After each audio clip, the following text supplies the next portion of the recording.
तो क्या हाल है दोस्तों, यह इस सीरीज का 5th पार्ट है। अगर आपने पिछले पार्ट नहीं देखे हैं तो डिस्क्रिप्शन में जाकर जरूर देख लेना। पिछले एपिसोड में हमने देखा कि जैसे ही वह सही लेवल पर पहुंचा, शिकारी ने वहां सरीसृपों के होने की कामना करना शुरू कर दिया और शिकायत की कि उन्हें और भी ज्यादा आना चाहिए था। सब कुछ सोने के लिए तैयार था और लड़की ने बताया कि वह 5 घंटे से ज्यादा सोना चाहती है, यह दावा करते हुए कि उसे 7 घंटे की जरूरत होगी ताकि वह तेजी से बढ़ रहे नायक से मेल खा सके। यह कहने के बाद वे दोनों अपनी अपनी मान में चले गए और एक दूसरे को शुभ रात्रि कहा। अंदर जाने पर युवक को खुद में बहुत ऊर्जा महसूस हुई, इसलिए उसने बाहर जाकर खेती करने का फैसला किया। लेकिन वह नजर भी रख रहा था। जैसे जैसे वह खदानों में नीचे उतर रहा था, वह इस बारे में सोचने लगा कि रैंक 7 केवल उसी रैंक के कौशलों को प्रभावित कर सकता है, जिसका मतलब है कि शिकार से केवल सहन शक्ति ही प्रभावित नहीं होगी। शियामू हुके ने इस मौके का फायदा उठाकर अपनी धीमी गति से विकसित हो रही जादुई शक्ति को बढ़ाने का फैसला किया, यह देखते हुए कि रश का रीसेट समय बहुत कम था। तभी वह गिरे हुए बौनों की एक कॉलोनी में भटक गया और जैसे ही उसने अपने अन्य आंकड़ों को बढ़ाने के लिए सहन शक्ति के अंक का उपयोग करने का फैसला किया, कुछ गलत हो गया, जिससे वह भयभीत हो गया क्योंकि उसका अनूठा कौशल उसके रैंक 6 गुण पर काम नहीं कर रहा था। हमारे नायक को अभी भी समस्या समझ में नहीं आ रही थी। तभी राक्षसों ने उसे देख लिया, जिससे वह सतर्क हो गया क्योंकि वे सभी एक साथ उस पर हमला करने लगे। युवक एक मुश्किल स्थिति में था और इसलिए यह जानने के बावजूद कि उसका कौशल इस तरह से क्यों गड़बड़ कर रहा था, उसने अपने कौशल के बिना अपनी प्रगति को मापने का यह मौका लेने का फैसला किया। यह कहने के बाद राक्षस और शिकारी एक दूसरे पर झपटे। बौनों में से एक ने एक तेज वार किया, जिसे नायक ने बाल बाल बचा लिया और फिर तेजी से पलटवार किया। 2 बौनों को आसानी से काट दिया गया। शिकारी अंतिम वाले से दूर भाग गया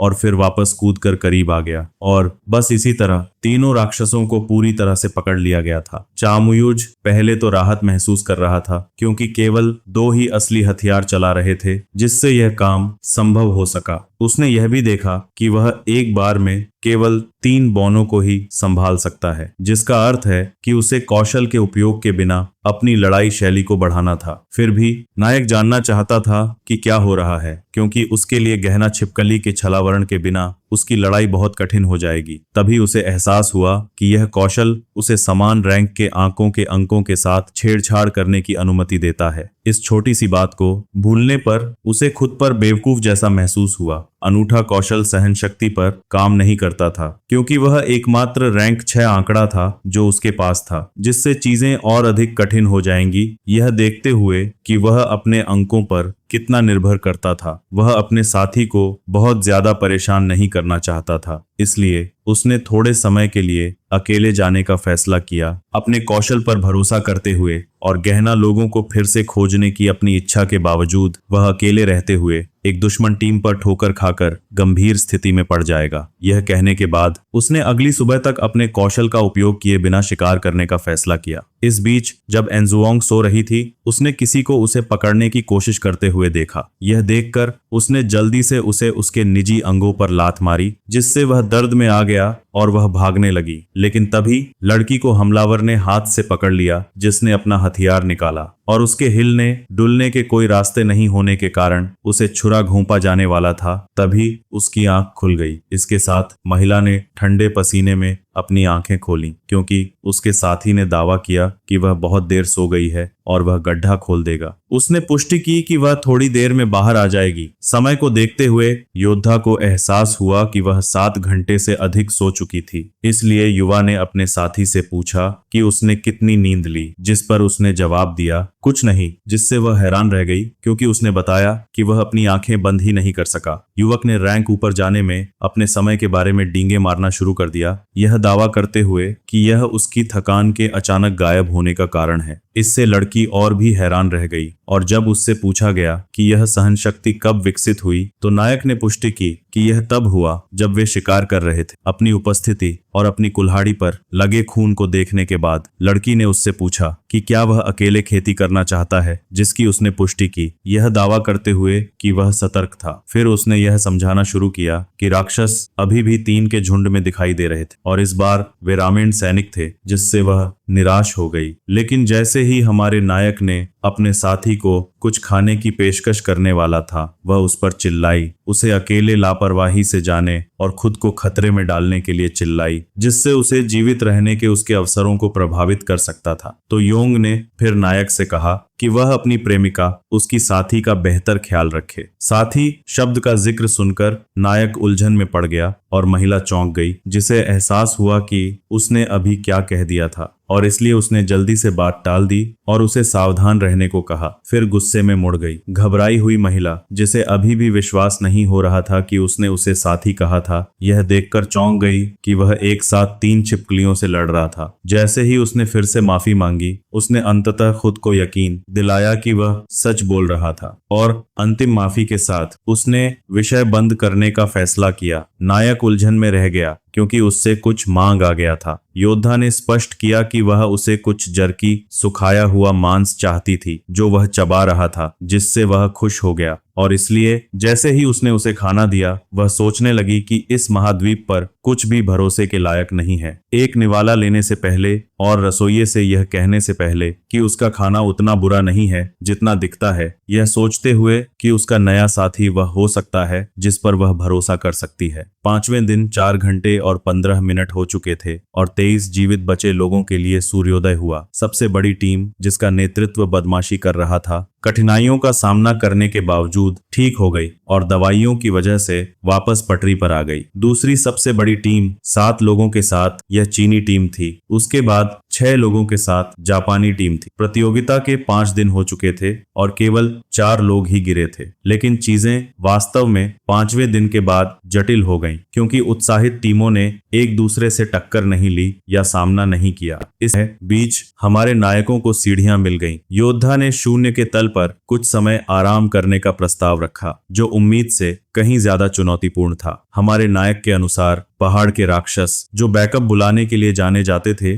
काफी कष्टप्रद थे और भूल भुलैया के तंग गलियारों ने उन्हें मदद के लिए बुलाने से पहले ही 3 को मारना लगभग असंभव बना दिया था। यह कहकर नायक अधिक सहयोगियों की इच्छा रखते हुए सोने के लिए जगह खोजने का प्रस्ताव रखा, क्योंकि रीसेट होने में केवल 6 घंटे बचे थे। उसके जिज्ञासु साथी ने उससे पूछा कि क्या वह अब छिपकलियों के पीछे नहीं जा रहा था, इसलिए उसने पुष्टि की कि वह बहुत थका हुआ था और उसे केवल रैंकिंग बढ़ाने से ऊर्जा मिलती थी। लेकिन तभी उन्होंने सीढ़ियों से चीनी भाषा की आवाजें सुनना शुरू कर दिया। नायक ने चुपके से पीछे हटने का सुझाव दिया, जिससे महिला सहमत हो गई और इसीलिए वे दुश्मन के पीछे होने के कारण जल्दी से सीढ़ियां चढ़ गए और दूसरे तल पर छिप गए। जब उनके अगले कदम के बारे में पूछा गया तो हिन ने बताया कि रीसेट से पहले आराम करना सबसे अच्छा था। फिर आदमी ने अपनी टीम की ओर मुड़कर पूछा कि क्या वे अपना रास्ता फिर से शुरू करने से पहले 1 घंटे के लिए आराम करना चाहेंगे, और किसी ने आपत्ति नहीं जताई। यह कहने के बाद चीनी टीम ने ब्रेक लिया। नायक ने फिर अपने नेता का मूल्यांकन करना शुरू कर दिया कि उसने अपनी टीम को प्रवेश द्वार के पास आराम करने देने का खराब निर्णय क्यों लिया, लेकिन उसके साथी ने माना कि यह जानबूझकर हो सकता है। हमारे नायकों ने तुरंत शक्तिशाली दिखने वाले होविन को टीम का बॉस मान लिया, भले ही युवा के अनुसार उनकी नजरें घृणित थीं। तभी एक गंजा आदमी नेता के पास आया और पूछा कि क्या प्रवेश द्वार से दूर आराम करना अधिक समझदारी नहीं होगी, जिस पर उसने दावा किया कि कोई पहले से ही पहरेदारी कर रहा है। जब अचानक कोई उनके पास आया जिसने होविन के महान नेतृत्व कौशल को इंगित किया। महिला ने बताया कि टीम के सदस्यों को उनके मालिक के लिए प्यादे माना जा रहा था, जो रैंकों पर चढ़ना चाहता था। होविन ने रेनोआ से कहा कि वह अपनी जान बचाने के लिए चुप रहे। फिर उसने समझाया कि सब कुछ कितना बढ़ रहा था और वह कैसे यह सुनिश्चित कर रहा था कि उसका सामान आराम करने के दौरान बना रहे, क्योंकि वे काफी अच्छा कर रहे थे। इससे पहले कि वह दावा करे कि इस टॉवर में जो मायने रखता है वह रैंकिंग है, जिसका अर्थ है कि उन्हें शक्ति हासिल करने की आवश्यकता है, और वे तीनों टीम का मूल थे जिसने पुरस्कार अर्जित किए। नेता ने फिर धीरे से अपना हाथ महिला की गर्दन पर रखा और कहा कि अगर उसने उनकी योजनाओं को बर्बाद कर दिया तो उसे निष्पादित किया जाना होगा। इससे पहले उसे पकड़ लिया कि अगर उसे अपनी योजनाओं को फिर से बनाना पड़ा तो वह उसे बख्शेगा भी नहीं। हैरान रेनोएर ने फिर मुस्कुराते हुए धीरे से उसका चेहरा पकड़ा, उसे दिलचस्प कहा और अपनी इच्छा जाहिर की कि वह योजना को पूरी तरह से क्रियान्वित होते देखे। इस दृश्य ने उन दोनों को अकेले रहने वालों की ईर्ष्या दिलाई। यह कहने के बाद होवेरिन ने चतुर महिला की प्रशंसा की। इस बीच हमारे नायकों, जिन्होंने सब कुछ देखा, ने उन दोनों को साइकोपैथ की जोड़ी करार दिया। मोयुक ने बताया कि आदमी स्कोरबोर्ड के पीछे था, जबकि उसके साथियों ने उनके जाने के बाद बाहर आने का सुझाव दिया। लेकिन लीडर को लगा कि वे चीनी टीम से कभी न कभी टकराएंगे ही। ऐसे में सोयंग ने कहा कि ये गुर्राते मॉन्स्टर्स एक बड़ी मुसीबत हैं, इसलिए उन्हें थोड़ा ब्रेक लेना चाहिए। पर तभी उन्हें कुछ अजीब दिखा, क्योंकि मॉन्स्टर ईटर किसी पागल की तरह मुस्कुरा रहा था। जब उससे पूछा गया तो उसने कहा कि यह तो बस उसकी नॉर्मल स्माइल है। यह सुनकर लीडर के पास बात टालने के अलावा कोई चारा नहीं था। जब उससे पूछा गया कि क्या वह चीनी टीम से लड़ने की सोच रहा है, तो उसने साफ मना कर दिया कि वह इतना बेवकूफ नहीं है। इसलिए उसने धीरे से अपनी स्ट्रैटेजी अपने पार्टनर को बताई, जिस पर वह हंस पड़ी और बोली कि यह कितनी पागलपन वाली बात है। लीडर को उसे चुप कराना पड़ा। चिया मुहुक ने समझाया कि वे उस खिलाड़ी से मिलने वाले हैं जो किसी को भी रास्ते से हटा सकता है। वे रैंकिंग पर ध्यान दे रहे हैं और उनका लीडर अपनी ताकत और दिमाग से परेशान करने वाला होगा। इसीलिए उसके प्लान के लिए ये कुत्ते जैसे मॉन्स्टर्स एकदम सही रहेंगे। उसने अपने पार्टनर का हाथ पकड़ा और उसे चौंका दिया, यह कहते हुए कि वह दिल से बोल रहा है और उसकी मौजूदगी उसके प्लान को सफल बनाएगी। लड़की ने यह सुनकर खुद को संभाला और गुस्से से लड़के से उसका हाथ छोड़ने को कहा। जो लड़की प्लान के लिए मान गई थी, उसने लीडर से कहा कि वह खतरे से बाहर रहे, वरना वह उसे अकेला छोड़ देगी। लीडर ने उसके प्रति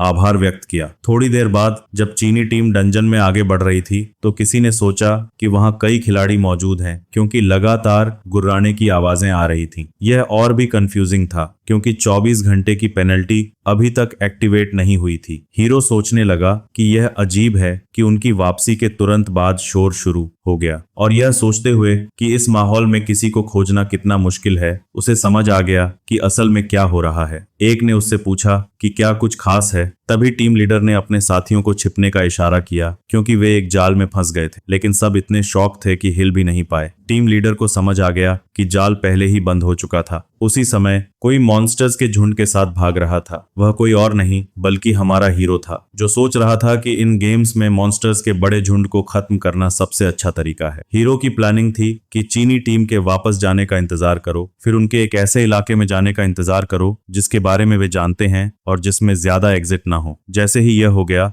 लड़की ने सिग्नल दिया। हीरो तेजी से दौड़े, तो फिर अपने हथियार निकालकर बाएं दाएं काटने लगे ताकि मॉन्स्टर्स को लुभा सकें। बस ऐसे ही मॉन्स्टर्स गुर्राने लगे। क्या एक लड़की ने दीवारों पर निशान लगाए थे और उस इलाके को याद कर लिया था जिसकी उसे इस प्लान के लिए जरूरत थी, जिसमें तेजी और मैप की अच्छी जानकारी चाहिए थी। हमारे हीरो को दुश्मन के समझने से पहले ही पर्याप्त मॉन्स्टर्स को लुभाने में सक्षम होना चाहिए ताकि प्लान काम कर सके। इसी बीच टीम लीडर ने अपनी टीम को तुरंत आगे बढ़ने को कहा, लेकिन बाकी लोगों को शक हुआ कि मॉन्स्टर्स एक दुश्मन का पीछा कर रहे हैं। फिर भी हाविन ने कहा कि मॉन्स्टर्स की आवाजें करीब आ रही हैं, जिसका मतलब है कि कोई मॉन्स्टर्स को उनकी लोकेशन की ओर ले जा रहा है, और इससे पहले कि वे कुछ कर पाते, जाल बंद हो चुका था। चीनी टीम चौंक गई जब हीरो चीखता हुआ मदद के लिए भागा और उसके पीछे मॉन्स्टर्स का झुंड था। इससे चीनी टीम कंफ्यूज हो गई और उन्होंने उस लड़के से यहां से निकलने को कहा जब वह उनकी ओर भागा। टीम लीडर को अच्छी तरह पता था कि हीरो जानबूझकर मॉन्स्टर्स को उनकी ओर ला रहा है, जिसके पीछे कुछ मॉन्स्टर्स होंगे जो बाकी को आकर्षित करेंगे। और जैसे ही उसने अपनी टीम से जितनी जल्दी हो सके भागने को कहा,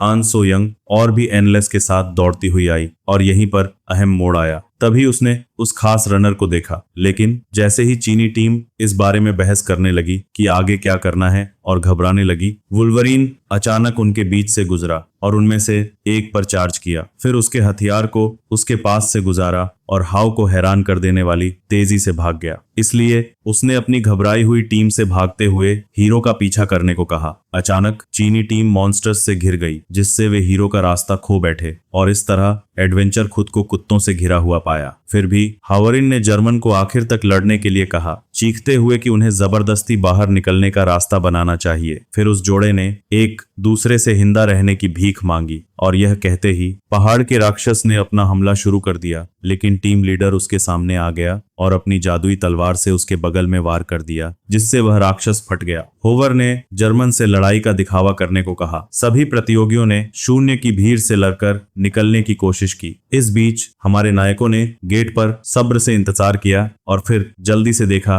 कि चीनी जोड़ा उम्मीद से पहले ही आ गया था। होवरिन ने पुष्टि की कि वह बेरहम होगा, फिर भी हमारे नायक को परवाह नहीं थी। कुछ देर पहले वह आदमी थक गया था। बाहर निकलने वाले केवल 3 ही बचे थे, लेकिन फिर उन्हें दूसरे राक्षसों ने देख लिया। इसलिए चीनी लोगों ने खुद को तैयार किया, क्योंकि वे बहुत कम थे। हाउ को एहसास हुआ कि पहाड़ के उस जीव की मदद आने वाली है। फिर भी वह जिंदा बाहर निकलने के लिए दृढ़ था, ताकि उस व्यक्ति को सजा दे सके जिसने उसके दल पर हमला करवाया था। उस आदमी के दिल में नायक का जीवन लेने की गहरी इच्छा जल रही थी। उसी समय गंजे आदमी का सामना 2 राक्षसों से हुआ, जिन्हें उसने संभाल लिया था। वह महिला भी अपनी जगह पर डटी हुई थी। राक्षसों को मारने के बाद उसने चेन की जांच करने का फैसला किया, जिसने पुष्टि की कि वह ठीक था। लेकिन तभी कुत्ते जैसा जीव उसके पीछे से आ गया और लड़की को भयानक सदमे में छोड़ दिया, क्योंकि उसे अचानक गर्दन पर काट लिया गया था। लेकिन इससे पहले कि वह उसका बदला ले पाती, उसे टीम लीडर ने पकड़ लिया, जिसने पुष्टि की कि उन्हें तुरंत पीछे हटना होगा। रेनो रोते हुए सहमत हो गई और यह कहते ही वे दोनों जल्दी से भाग निकले। थोड़ी देर बाद बचे हुए चीनी लोगों ने राक्षसों को चकमा दे दिया। रेनवेल ने बताया कि आदमी के हाथ में चोट लगी थी, फिर भी होवर और ने पुष्टि की कि यह कुछ नहीं था और यह जल्द ही ठीक हो जाएगा। जब पूछा गया कि क्या वे ही एकमात्र थे जो जिंदा बच पाए, तो महिला अपने गंजे दोस्त को याद करके रो पड़ी। लेकिन तभी एक कोमल हाथ उसके कंधे पर रखा गया, जिससे पुष्टि हुई कि वे बाद में उसे याद करेंगे। होविन गुस्से से भर गया, क्योंकि उसने कहा कि उनकी वर्तमान प्राथमिकता नायक को खत्म करना था। कुछ देर चलने के बाद चीनी जोड़ा आखिरकार बाहर निकलने के रास्ते पर पहुंच ही गया था कि आदमी सतर्क हो गया। नायक को देखकर उसके अंदर गुस्सा भर गया। शियाओ युक ने बस उन्हें देखा, यह कहते हुए कि वे उम्मीद से पहले आ गए थे। रेनो भी नायक को देखकर गुस्से से भर गई। हाओ ने पुष्टि की कि वह बेरहम होगा, लेकिन नायक को परवाह नहीं थी, यह कहते हुए कि स्थिति के लिए प्रतिक्रिया अतिरंजित थी, जिससे महिला गुस्से में आ गई, क्योंकि उसने चेन की मौत का कारण बनने के लिए उस पर हमला किया। इससे युवक ने आह भरी और फिर एक गंभीर भाव लेते हुए कहा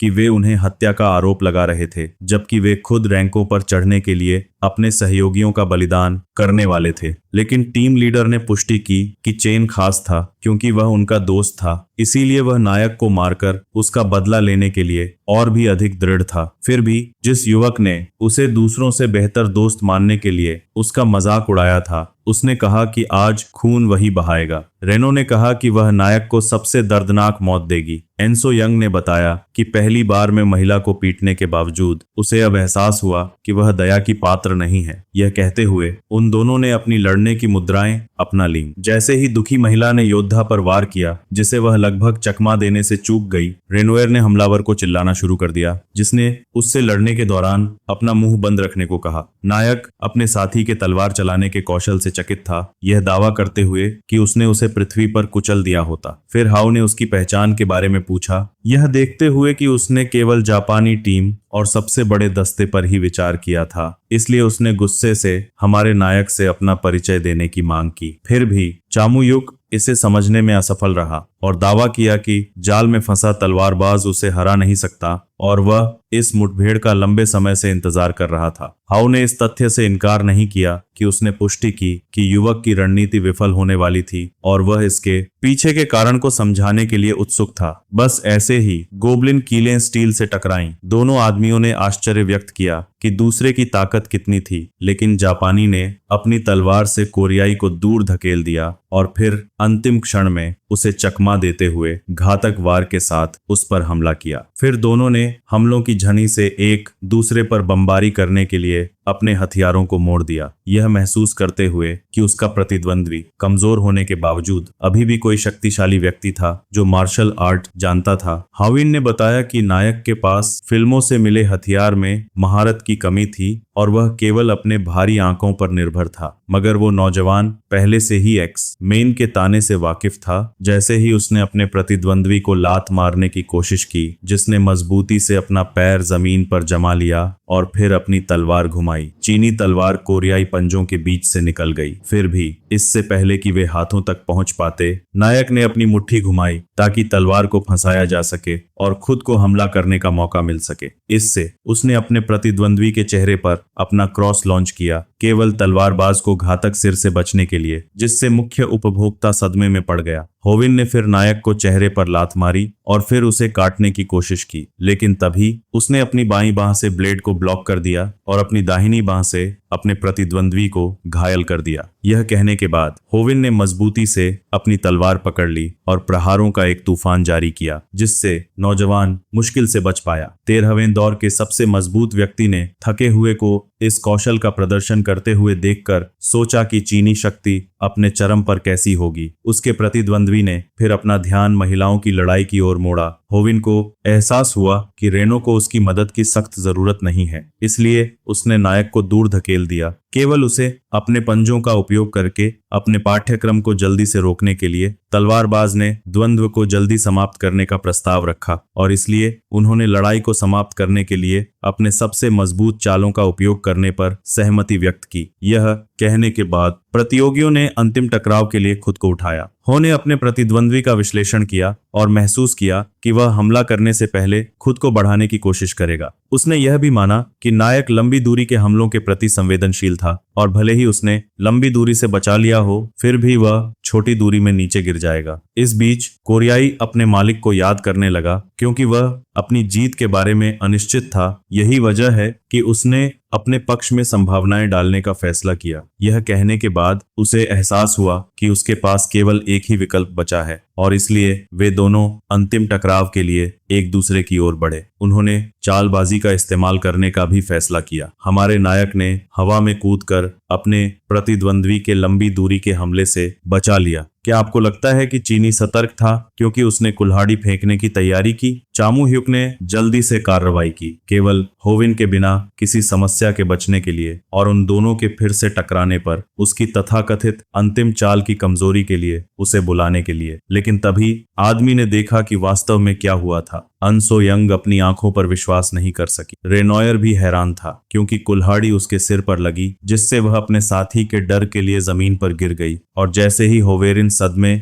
और अविश्वास में था, उसने नीचे देखा और खुद को छुरा घोंपा हुआ पाया, क्योंकि उसका खून दीवार पर लग गया। उसने चाहा कि नायक नरक में जाए इससे पहले कि वह अपनी तलवार छोड़ दे और आखिरकार गुजर जाए। चिया मुयुक ने पुष्टि की कि वह पहले से ही वहां था, क्योंकि वह उस निम्नतम बिंदु पर था जहां वह कभी पहुंच सकता था। मार्ग की कटाई के दौरान नायक ने मांसपेशियों में दर्द की शिकायत करना शुरू कर दिया। जब लड़की ने उससे पूछा कि क्या वह वास्तव में ठीक है, तो वह सारे निशान ले लेगी। नायक ने दावा किया कि यह सिर्फ एक आश्चर्यजनक हमला था और उनके सफल होने की योजना उसके कारण सफल हुई। एक हंसमुख मुस्कान के साथ केवल काले चेहरों का सामना करना पड़ा। फिर महिला बेजान शरीर की ओर मुड़ी और उसकी बेजान आंखों में झांका, जिससे वह अपने विचारों में डूब गई। यह कहने के बाद हमारे नायकों ने अपना रास्ता फिर से शुरू करने का फैसला किया और जल्दी करने का फैसला किया, क्योंकि ज्यादा समय नहीं बचा था। लड़की अच्छी तरह जानती थी कि लड़का सिर्फ जिंदा रहने के लिए जरूरी काम कर रहा था, जिसका मतलब था कि बाकी सब की तरह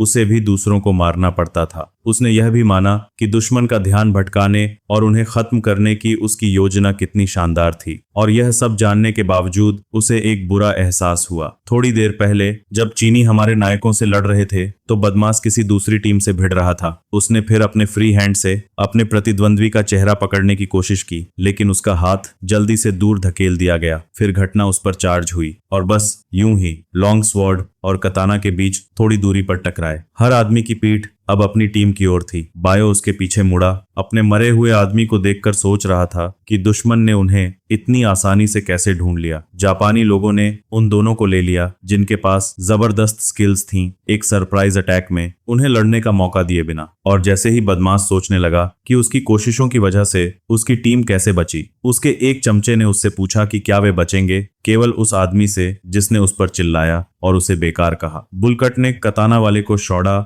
ऑफ मोसाशी के रूप में पहचाना और उसके सहयोगियों को इत्सु और आयोकी के रूप में बाईं ओर देखते हुए डरा हुआ केवल अपने बाद वाले को चिल्लाने के लिए कहा कि वह खुद को संभाल ले। बेयाचुल अच्छी तरह जानता था कि वह एक मुश्किल स्थिति में है, क्योंकि जापानी टीम की उपस्थिति के अनुसार उन्होंने हर उस खतरे से आसानी से निपटा था जिसका उन्होंने सामना किया था। शब्बाटा, जिसे बदमाश की ताकत को स्वीकार करने के अलावा कोई चारा नहीं था, ने दावा किया कि वह एक सरप्राइजेज अटैक की योजना बनाने के लिए अपने सहयोगी की गंध की भावना का उपयोग करना चाहता था। और जब अगले कदम के बारे में पूछा गया तो तलवारबाज ने समझाया कि उन्हें दुश्मन से जल्दी निपटना चाहिए, लेकिन सबसे बुरे से बचने के लिए सतर्क रहना चाहिए। तभी किसी ने जापानी का नाम चिल्लाया। बेआच, जो लड़ने के विचार के लिए खुला था, ने दावा किया कि वह पहले बातचीत करना चाहता था। तो आदमी ने समझाया कि वह पहले से ही बात कर रहा था और उसे सीधे मुद्दे पर जाना चाहिए। तो बदमाश ने अपनी ताकत बताई जो जापानी को बहुत नुकसान पहुंचाएगी, लेकिन शब्बत यह समझ नहीं पाया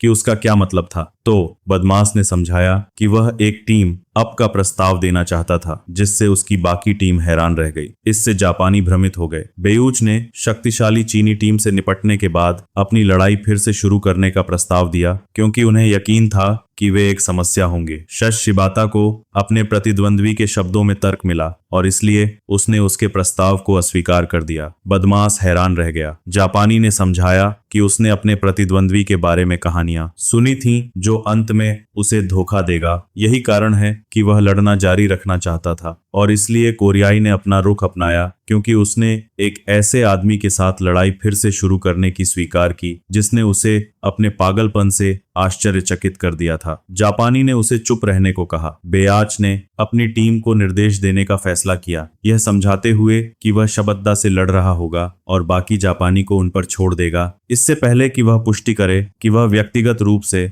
किसी को भी खत्म कर देगा जो उसका अनादर करता है। और बस ऐसे ही दोनों टीमें एक दूसरे पर चार्ज हुई। एक तितली पिन सौंपी गई। लड़की ने लड़के से पूछा कि उसे कब मिली। नायक ने पुष्टि की कि ऐसी चीजें उसे नहीं जांचती, जिसने उसके साथी को मना लिया, जिसने थोड़ा शर्माते हुए उपहार स्वीकार कर लिया। तो योंग ने महाद्वीप पर कुछ सुंदर देखकर आश्चर्यचकित होकर इसे स्वीकार करने का फैसला किया, भले ही स्टेट्स कमजोर थे। इस बीच हमारा नायक अपने बैकपैक में खोज रहा था। चामू ह्युक ने उन कई वस्तुओं की जांच करने का फैसला किया जो उन्होंने एकत्र की थीं, बावजूद इसके कि उन्होंने और भी बहुत कुछ बर्बाद कर दिया था। अब उसके पास एक कंकाल और एक चमड़े का बेल्ट था जिसका उसे बाद में मूल्यांकन करना चाहिए था, लेकिन उसकी सबसे कीमती खोज इन्वेंट्री बैग थी, क्योंकि यह एक महंगा छोटा कंटेनर था जिसमें बड़ी वस्तुएं आ सकती थीं, जिससे उसे एहसास हुआ कि चीनी टीम अमीर थी और अपने किल्स को अपने लिए लेकर अब उसके पास 3 शून्य से अधिक किल्स थे और उसे स्कोरबोर्ड पर दिखाई देने के लिए 500 और चाहिए थे। हमारे नायक ने फिर अपनी घिनौनी मुस्कान पर एक भयावह मुस्कान दी, यह सोचकर कि उसने जो टॉवर टोकन कमाए हैं वे 3 मिलियन अंक हैं, केवल उसके साथी द्वारा उसे चिढ़ाने के लिए। युवा ने माना कि यह उसकी घिनौनी मुस्कान से संबंधित था। केवल लड़की को हेयर पिन लगाते हुए देखकर उसे आश्चर्य हुआ। एंसो यंग ने उससे पूछा कि क्या तितली उस पर जांचती है। चकित नायक ने पुष्टि की। थोड़ी देर खामोशी के बाद ठंडक हमारे नायक पर बहुत ज्यादा घूरने के कारण लगी और जैसे ही उसने शिकायत की कि उसने अपने गुस्से से मूड खराब कर दिया, महिला उसकी बेवकूफी से हैरान रह गई। यह कहने के बाद उसने सोने जाने का फैसला किया, यह दावा करते हुए कि आज वह थक गई है, क्योंकि नायक ने उससे कहा था कि उसे धक्का देने के बजाय ऐसा करे। कुछ ही देर बाद पत्थर के नीचे लड़की को अपने नए गहने से खेलते हुए सोचने के लिए छोड़ दिया गया था। नायक की मुस्कान को याद करते हुए सनरे को वह काफी परेशान करने वाला लगा। इस बीच गुंडे को इस तथ्य से झुंझलाहट हुई कि उसकी टीम का सफाया हो गया था। उसने, जिसने जापानियों को कम करके आंका था, महसूस किया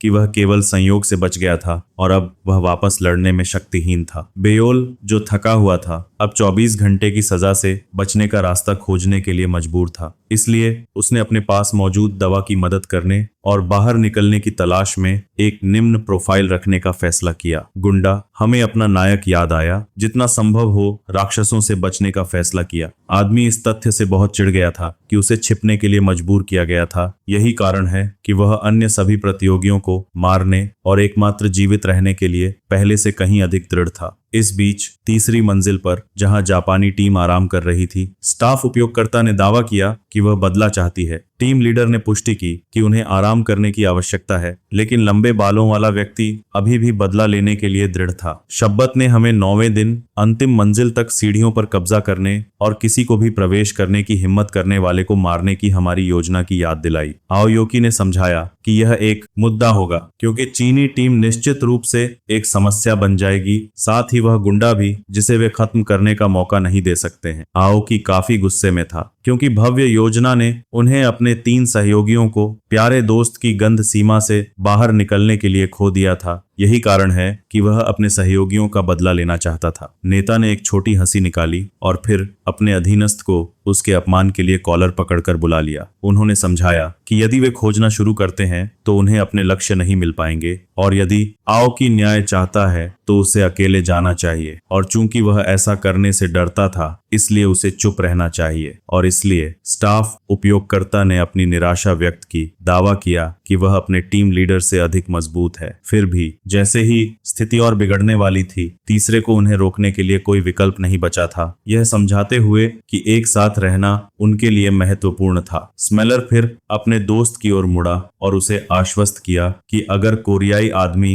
पॉपअप हुआ तो वह उसे सूचित करेगा, इससे पहले कि यह पुष्टि हो जाए कि उन्हें एक साथ मिलना चाहिए, क्योंकि वे सबसे मजबूत टीम थे। यह कहने के बाद स्टाफ कॉलर ने खुद को मुक्त कर लिया और दूर चलना शुरू कर दिया, यह कहते हुए कि उन्हें आराम करने के लिए एक अच्छी जगह मिलनी चाहिए। शब्बत ने पृथ्वी पर एक जिम शिक्षक होने के बावजूद उसके याकूजा जैसे रवैये के लिए उसे बुलाया, लेकिन छोटे ने पुष्टि की कि उसके भाईचारे की भावना को स्वीकार किया जाना चाहता है, न कि आंका जाना। टीम लीडर ने पुष्टि की कि वह भी कोरियाई पिता चाहता है। समय बीत रहा था, क्योंकि निर्धारित कोरियाई ने कम प्रोफाइल रखने और बाहर निकलने को खोजने, रीसेट की प्रतीक्षा करने और फिर से बाहर निकलने की खोज की, दिनचर्या पर बने रहने की पूरी कोशिश की। जापानी द्वारा उसके बारे में कुछ सुराग खोजने के बावजूद वे अभी भी उसे ट्रैक करने में असमर्थ थे, क्योंकि किसी भी दुश्मन का पता लगाने का कोई सच्चा तरीका नहीं था। यही कारण है कि हर कोई घबराहट के कगार पर था। इसके साथ ही दिन आखिरकार अस्त हो गया। उसी समय हमारे नायकों को सीढ़ियां खाली मिली। एक सो यंग ने गुस्से से दावा किया कि अगर कोई छिपकली प्रेमी नहीं होता तो वह रीसेट समय से पहले किसी और मंजिल पर जाना पसंद करती। फिर भी नायक को इसका कोई पछतावा नहीं था, क्योंकि उसके सभी आंकड़े जादू को छोड़कर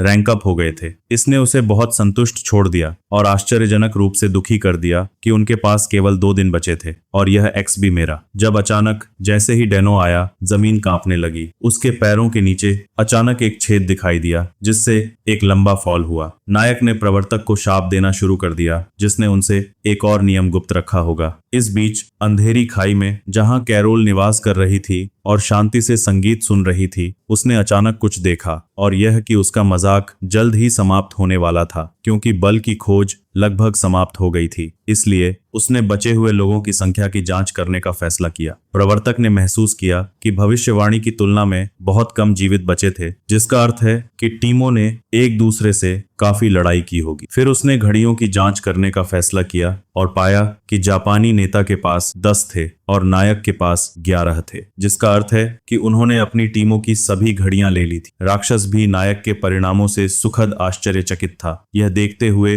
कि उसने अपने गुंडे से अधिक घड़ियां हासिल की थीं, और इसलिए उसने मौतों की संख्या बढ़ाने का फैसला किया। प्रतियोगियों को एक दूसरे को तब तक मारने के लिए प्रेरित किया जब तक कि कुछ भी न बचे, जिससे वह एक दुष्ट हंसी हंस पड़ा। हमारे गिरे हुए नायकों को वापस। वे यह देखकर चौंक गए कि दर्द के बावजूद उन्हें घातक गिरावट से ज्यादा नुकसान नहीं हुआ। जैसे ही नायक ने बताया कि वे लेवल 1 पर वापस आ गए हैं, वह लड़की गुस्से में थी, क्योंकि दिन 10 अभी तक नहीं आया था। और जैसे ही वह मुश्किल से एनफोर्सर की करतूत के बारे में सोचने लगा, वह अचानक किसी और से नहीं बल्कि बदमाश से मिले। कोरियाई एक दूसरे से मिलकर हैरान थे। भ्रमित बेयो ने पुष्टि की कि वह अपने भाग्यशाली को फिर से देखकर खुश था, केवल भाग्यशाली होने के दावे के विपरीत। तभी धातु की छड़ी जमीन पर छू गई, क्योंकि उसका गुस्से वाला मालिक आखिरकार आ गया। आओकी ने आखिरकार हत्यारे को देखा और इसलिए उसने तुरंत अपने साथियों से बदला लेने का फैसला किया। केवल उसके 2 दोस्तों ने उसे जल्दी से रोक लिया। इस दृश्य ने हमारे नायक को महसूस कराया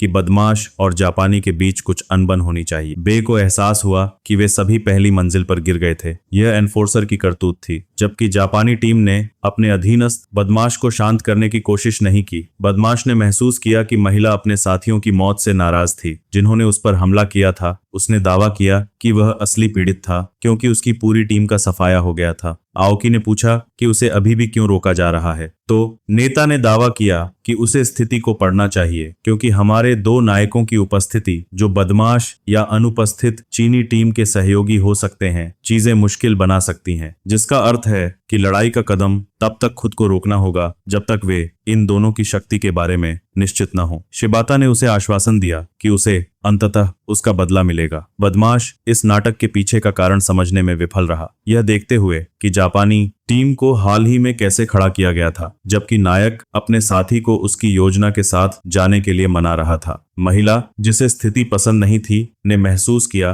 कि यह उनका एकमात्र विकल्प था। यह सब कहने के बाद निर्दोष मुस्कान वाले ने एक विचार साझा करने का फैसला किया, जिससे बाकी सभी उत्सुक हो गए। बे ने पुष्टि की कि यह हमारे नायक के सुझाव के लिए कोई जगह नहीं थी। केवल नायक ने उसे अनदेखा कर दिया और एक बड़ी टीम बनाने का प्रस्ताव दिया। लेकिन जैसे ही बदमाश ने पुष्टि की कि यह असंभव होगा, उसे जापानी टीम के नेता ने बाधित कर दिया, जिसने नायक से विस्तार से बताने के लिए कहा, क्योंकि उनके और बेयुचू के बीच स्पष्ट रूप से अनबन थी, जिसने उन्हें दुश्मन बना दिया। आओकी ने हस्तक्षेप करने की कोशिश की, यह दावा करते हुए कि वह कभी भी उस व्यक्ति के साथ टीम अप नहीं करेगी जिसने उसके साथियों की हत्या की थी, जिससे उसे शिबाता की मौत की घूरना पड़ा, जिसने उसे चुप रहने की मांग की। इसके साथ महिला का मुंह बंद हो गया। जब पूछा गया कि क्या वह फिर से शुरू कर सकता है, शिबाता ने पुष्टि की। नायक, जिसने दावा किया कि पहली मंजिल पर लौटना राक्षस की करतूत थी, ने उनकी कम संख्या और यह बताया कि उनमें से प्रत्येक अपनी टीमों का एकमात्र जीवित व्यक्ति था। जापानी टीम के नेता ने पुष्टि की कि वे 3 तक कम हो गए थे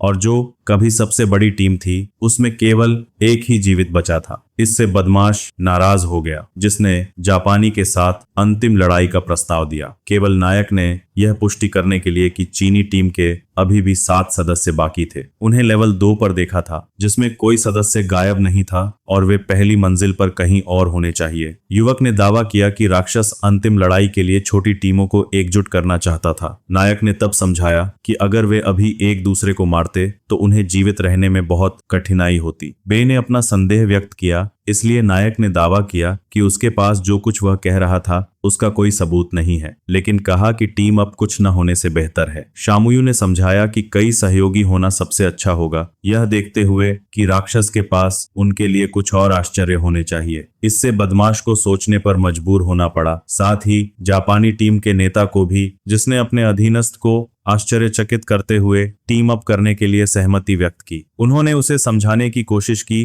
कि बे योशुल के साथ काम करना एक बुरा विचार था, केवल उसे यह दावा करने के लिए कि यह सबसे अच्छा के लिए था, क्योंकि उन्हें संख्यात्मक लाभ की आवश्यकता थी। मुड़ा यह समझाते हुए कि वह टीम अप के लिए उस पर दबाव नहीं डालेगा, लेकिन दावा किया कि यह उसके अपने भले के लिए होगा। बेयाक्षुल ने पुष्टि की कि उसने उसे जोर से और स्पष्ट रूप से सुना। प्रस्ताव स्वीकार करने से पहले उसने यह भी समझाया कि टीम अप अस्थायी होगा, क्योंकि उसे उनमें से किसी पर भी भरोसा नहीं था और अगर उसे यह आवश्यक नहीं लगा तो वह टीम को तोड़ देगा। जापानी टीम के नेता ने इन शर्तों के लिए सहमति व्यक्त की। जैसे ही टीम बनी, लड़की ने सोचा कि उसका साथी कितना अद्भुत था, जिसने इतनी जल्दी एक योजना तैयार की और दुश्मनों को एक साथ काम करवाया। लेकिन अब मुश्किल हिस्सा आया। यह गठबंधन ज्यादा दिन टिकने वाला नहीं था, क्योंकि यह झूठ पर बना था, मतलब कि इसके टूटने पर असली विजेता सामने आ जाते। शिबाटा ने फिर किसी की ओर इशारा करते हुए कहा कि वह आगे चलेगा। लड़के ने पुष्टि की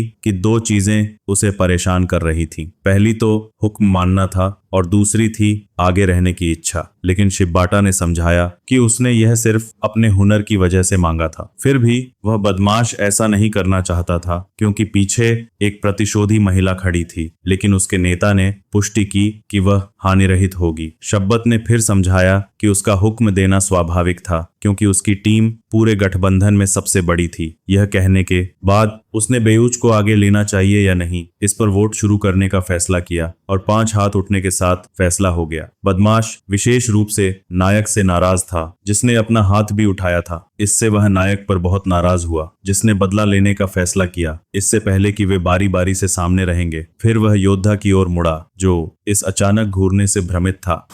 अंसो योंग बे योंगचो से इतनी नफरत करती थी कि उसने प्रार्थना करना शुरू कर दिया कि वह रास्ते में मारा जाए। फिर जापानी टीम लीडर ने हमारे नायकों से उनके पीछे चलने के लिए कहा, जिस पर वे सहमत हो गए। चामू ह्युक पहले थोड़ा अपमानित महसूस कर रहा था, क्योंकि शिबाटा को उन्हें अपनी पीठ देखने के लिए कहने का इतना आत्मविश्वास था, जबकि उसके साथियों को एहसास हुआ कि वह कितना चिंता मुक्त लग रहा था। तब जब उसने टीम का प्रस्ताव रखा था तो वह हैरान रह गई थी, तो उसने समझाया कि यह एक खतरनाक लड़ाई से बेहतर था हमारे नायक ने समझाया कि उन्हें चीनी टीम को टीम अप के लिए सुरक्षा के रूप में उपयोग करना चाहिए। फिर भी महिला को संदेह था। उसे तब आश्चर्य हुआ जब उसने उसे एक निर्दोष मुस्कान बिखेरते हुए देखा, क्योंकि उसने अंत में सभी को धोखा देने की रणनीति का दावा किया था। यहाँ तक कि अब भी लड़कियों को योजना के बारे में कुछ संदेह थे। आओकी ने अपने नेता से पूछा कि क्या उसके पास कोई योजना थी, केवल उसे दिलचस्पी लेने के लिए। पूर्व जिम शिक्षक ने पुष्टि की कि वह पीछे के दो और सामने वाले पर भरोसा नहीं करती थी। तो आदमी ने उसे टकराव से बचने के लिए अपनी आवाज धीमी रखने के लिए कहा।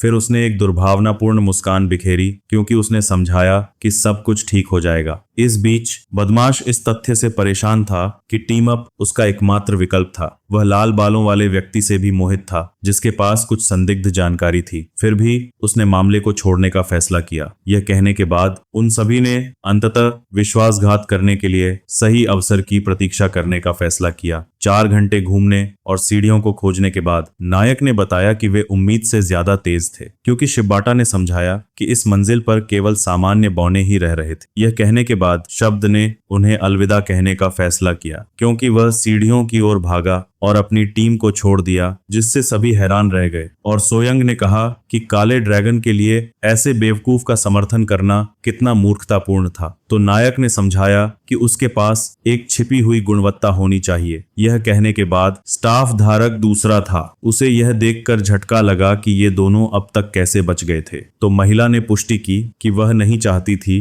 कि उसके कार्यक्रमों का विषय एक बार फिर से गायब हो जाए। नेता ने समझाया कि बदमाश अकेले शक्तिहीन था। यही कारण है कि उन्हें बस ऊपरी मंजिल पर जाना चाहिए। थोड़ी देर बाद लेवल 2 पर ब्यूग एक अच्छे छोटे लड़के की तरह बैठा था, जिसने जापानी आदमी के सिद्धांत की पुष्टि की। बुली ने कहा कि वह नक्शे में बदलाव से हैरान था। तो स्टाफ यूजर ने समझाया कि उन्हें इसके बारे में पहली मंजिल से पता था। उसने आगे बताया कि उन सबको पहली मंजिल पर वापस ले जाना ही नक्शे में बदलाव का एकमात्र मतलब था। इससे पहले कि उसने बुली को चुपके से हमला शुरू करने के लिए बुलाया, और जैसे ही उसने एनफोर्सर से अपनी झुंझलाहट व्यक्त की, जापानी टीम लीडर ने उसे शांत रहने के लिए कहा, क्योंकि उन्हें 20 घंटे से भी कम समय में 4 और सीढ़ियां ढूंढनी थीं। गुस्से वाले ने आदमी से दूर रहने के लिए कहा, उसे मारने की धमकी दी। फिर भी शब्बत शांत रहा। हमारे नायकों को एहसास हुआ कि वे घड़ी के खिलाफ थे और एक शीर्ष स्थिति में समाप्त नहीं होंगे, क्योंकि उन्हें अंतिम सीढ़ी भी ढूंढनी थी। जापानी आदमी ने कोरियाई को आगे बढ़ने के लिए कहा। बुली ने गुस्सा रोकने की पूरी कोशिश की, यह सोचते हुए कि चिड़चिड़े आदमी को मारने का मौका कब मिलेगा। जापानी ने अपने नेता को चेतावनी दी कि उन्हें सामने वाले के बजाय पीछे वाले हीरो के बारे में अधिक चिंता करनी चाहिए, क्योंकि वे उसकी मास्टर प्लान में मोहरे बनकर रह गए थे। शब्बत ने उन दोनों को सही सोचने के लिए सराहा,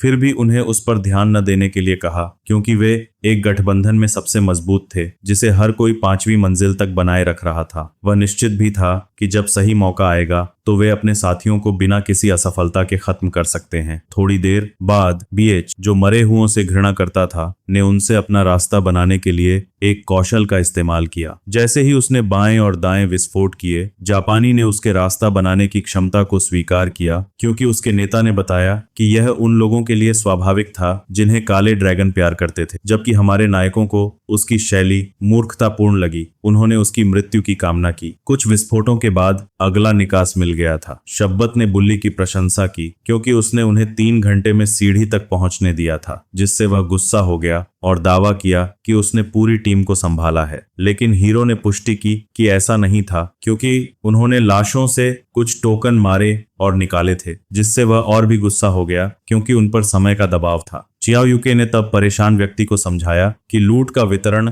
निष्पक्ष रूप से किया गया था। हमारे नायक को एहसास हुआ कि चूंकि नक्शा कम जटिल हो गया था, इसीलिए वह तीसरी मंजिल पर अपने पसंदीदा राक्षस को ढूंढ पाएगा। यह कहने के बाद उसने बुल्ली के बजाय अपने साथी के साथ सामने से लेने का प्रस्ताव रखा, लेकिन ब्यांगुलू ने पुष्टि की कि यह असंभव होगा, क्योंकि वे छिपकली सैनिकों के सामने अपना बचाव नहीं कर पाएंगे। तो शिकारी ने उससे थोड़ा विश्वास करने के लिए कहा। हमारे हीरो ने दावा किया कि वह कुछ टोकन कमाना चाहता था। फिर भी बाकी टीम को अपना बचाव करने की उनकी क्षमता के बारे में संदेह था, जिससे हमारे नायकों के पास खुद को गलत साबित करने के लिए कोई विकल्प नहीं बचा, जिसे दूसरों ने घातक मूर्खता पाया। ऑन्सो ने उससे पूछा कि क्या उन्हें वास्तव में अपनी शक्ति का प्रदर्शन करना था, जिस पर हीरो ने पुष्टि की, यह कहते हुए कि उन्हें थोड़ा पीछे हटना चाहिए। और यह कहने के बाद दोनों साथियों ने रामीण सैनिकों के माध्यम से अपना रास्ता बनाना शुरू कर दिया, जिससे बुली चौंक गया और जापानी के संदेह की पुष्टि हुई। और एक अंतिम झूलने के साथ नायक की कुल्हाड़ी ने अपना आखिरी खून निकाला,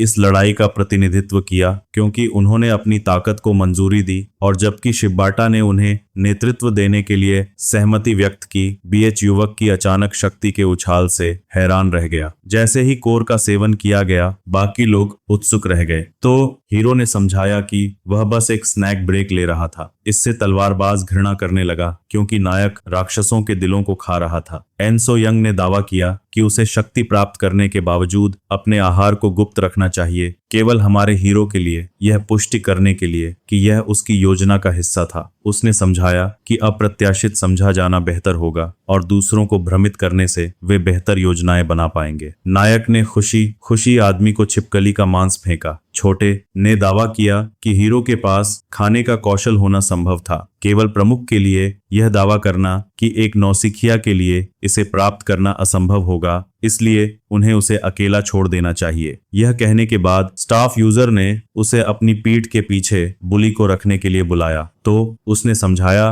कि वह इस समय हानि रहित था। नायक ने तब रास्ता फिर से शुरू करने का फैसला किया, जबकि जापानी आदमी उसके कार्यों से चकित रह गया। इस बीच बुली यह सब देख रहा था, खुद को जीवित रखने के लिए पहले से कहीं अधिक दृढ़ संकल्पित। जैसे चियाओ यूके ने समझाया कि उन्होंने 4 घंटे में मंजिल को साफ कर दिया, जापानी आदमी ने समझाया कि अगर उसके त्वरित स्नैक ब्रेक के लिए नहीं होता तो वे तेज होते। हमारा हीरो दावा कर रहा था कि वह बहुत भूखा है, लेकिन असल में उसे कोर की कोई जरूरत नहीं थी। चूंकि उसके सारे स्टेट्स रैंक 6 हो गए थे, इसलिए उन्हें विकसित करने के लिए उसे उसी रैंक के कोर की जरूरत होगी। इस तरह रैंक 7 के छिपकली आदमियों के कोर अब बेकार थे। फिर भी बचे हुए लोग काफी मजबूत थे, इसीलिए उसने उन्हें अपने स्तर पर लाने का फैसला किया। चियामुयू ने उन्हें उकसाने और उनका दिमागा खुराफाती करके उन्हें इस हद तक भड़काने की योजना बनाई कि वह उन सभी को मारकर नंबर 1 बन सके। उसका साथी खामोशी से उसे एक और बुराई वाली मुस्कान बिखेरते हुए देख रहा था। चौथी मंजिल पर पहुंचने पर शुभता ने कुछ विवरणों पर चर्चा करने का फैसला किया, क्योंकि अविश्वसनीय प्रवर्तक ने दावा किया था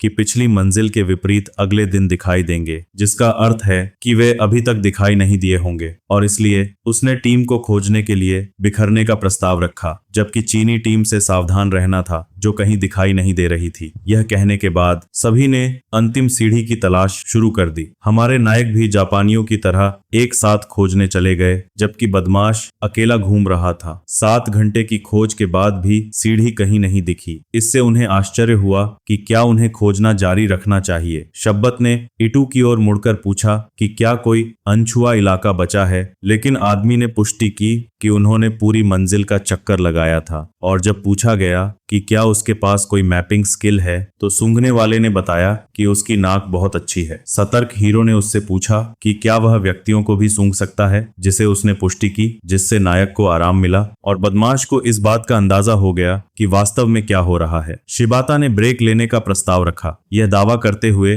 कि एनएलआई की खेती करना एक दर्द होगा, इससे पहले कि वह प्रस्तावित करे कि हर 2 का समूह बारी बारी से निगरानी करेगा, जिसमें पहले वह और नायक होंगे। सौ ने बहस करने की कोशिश की कि अभी ब्रेक लेने से उनका कीमती समय बर्बाद हो सकता है। फिर भी आदमी ने पुष्टि की कि उसके सहयोगी की नाक अचूक थी, जिसका अर्थ है कि सबसे अच्छी बात इंतजार करना था। और जबकि उसे अभी भी संदेह था, बदमाश ने पुष्टि की कि वह थक गया है, इससे पहले कि वह उस पर चिल्लाए कि वह बैठ जाए, जैसा उसे निर्देश दिया गया था। आयोकी ने तुरंत उसके अशिष्ट व्यवहार के लिए उसे टोका, उसे अपना मुंह संभालने के लिए कहा, और इस तरह बिया यूचेल चुप रहने के लिए सहमत हो गया। इसने स्टाफ उपयोगकर्ता को परेशान कर दिया, जिसे उसकी मां ने सिखाया था कि वह बदमाश के साथ जोड़ी बनाएगा, जबकि वह और जिसने खुद को एक युवा के रूप में प्रस्तुत किया था, वे मिलकर पहरा देंगे। लेकिन जब आओकी ने इस फैसले के पीछे का कारण पूछा, तो उसकी दोस्त ने उसे चुप रहने को कहा। बेयुल ने समझाया कि वह ऐसा इसलिए कर रहा था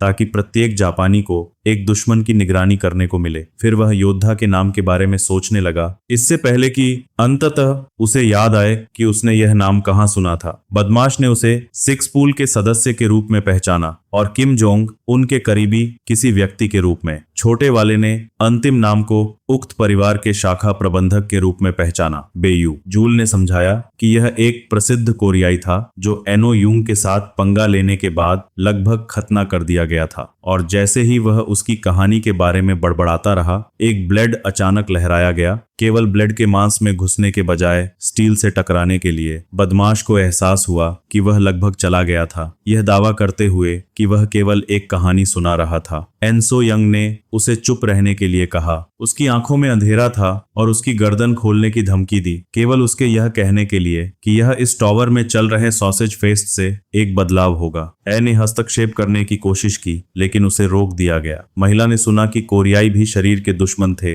यह दावा करते हुए कि वह उसकी हत्या में सहायता करेगी, केवल छोटे वाले के यह कहने के लिए कि यह एक जाल हो सकता है। यह भी नेता के साथ उसकी हाल की बातचीत को याद करने लगा कि हाविन शायद जीवित था। इस मामले ने समझाया कि यह संभावना नहीं थी, यह देखते हुए कि उन्होंने उसे अभी तक नहीं देखा था, जिससे शब्बत ने इशारा किया कि नायकों ने उसे खत्म कर दिया होगा। यह हैरान करने वाला था, क्योंकि इसका मतलब था कि उन्होंने चीनी टीम को मार डाला। तो नेता ने समझाया कि यही उनके लापरवाह झूठ के पीछे का कारण था और वे दादा के सहयोगी कैसे हो सकते हैं, और इसीलिए तलवारबाज ने नायक से बातचीत करने का फैसला किया ताकि यह देखा जा सके कि कार्रवाई करने से पहले कोरियाई एकजुट थे या नहीं। उन्होंने इसकी बात से मामले को अपने टीम के साथी को नियंत्रण में रखने का भी निर्देश दिया। ईटू, जिसने मान लिया था कि वे शायद अति प्रतिक्रिया कर रहे थे, ने जोखिम उठाया और दो कोरियाई लोगों के बीच लड़ाई के परिणाम को देखने का फैसला किया। यह देखकर हमारे नायक ने हस्तक्षेप करने की कोशिश की, केवल एक ब्लेड को उसकी गर्दन के पास घुमाया गया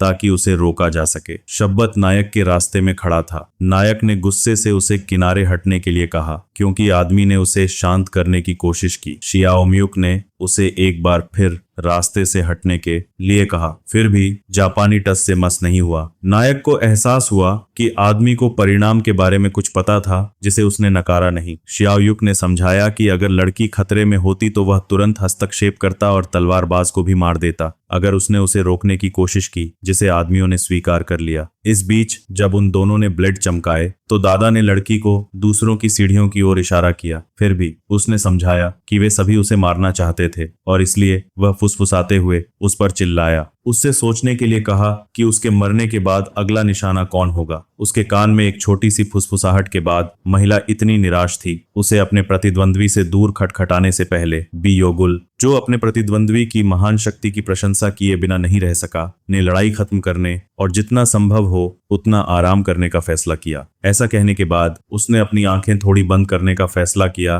क्योंकि जिस लड़की ने उसे एक घातक घात के बारे में फुसफुसाहट कहा था, उसके पास कोई विकल्प नहीं था सिवाय इसके कि जब उसने उसे यह कहते हुए सुना कि यह 3 बनाम 3 की टीम होगी, इसलिए उन्हें एकजुट होना चाहिए। बेयू ने यह भी कहा कि वह पहला वार करेगा और फिर लड़की से अपने साथी को मनाने के लिए कहेगा। दादा ने तब समझाया कि एक बार जब जापानी, जो निश्चित रूप से उनकी पीठ में छुरा घोंपने की कोशिश करेंगे, चले गए, तो उन दोनों के पास उसके खिलाफ संख्यात्मक लाभ होगा। उसने यह भी दावा किया कि यह टीम कुछ घंटों बाद टूटने वाली थी। एनसो यंग ने अपनी रणनीति के अच्छी तरह से काम करने की कामना करना शुरू कर दिया। उसी समय जापानी नेता ने लड़के को एक बार फिर आश्वासन दिया कि डरने की कोई बात नहीं है। फिर उसने उस युवक की प्रतिक्रिया की ओर इशारा किया जो अपने साथी से बहुत जुड़ा हुआ होगा। हमारे नायक ने आरोपों को नकारने की कोशिश की, यह दावा करते हुए कि उन्हें चीनी के सामने एक साथ रहने की जरूरत है, केवल शब्बत के लिए एक दुष्ट मुस्कान देने और पुष्टि करने के लिए कि लड़का होविन और उसकी टीम के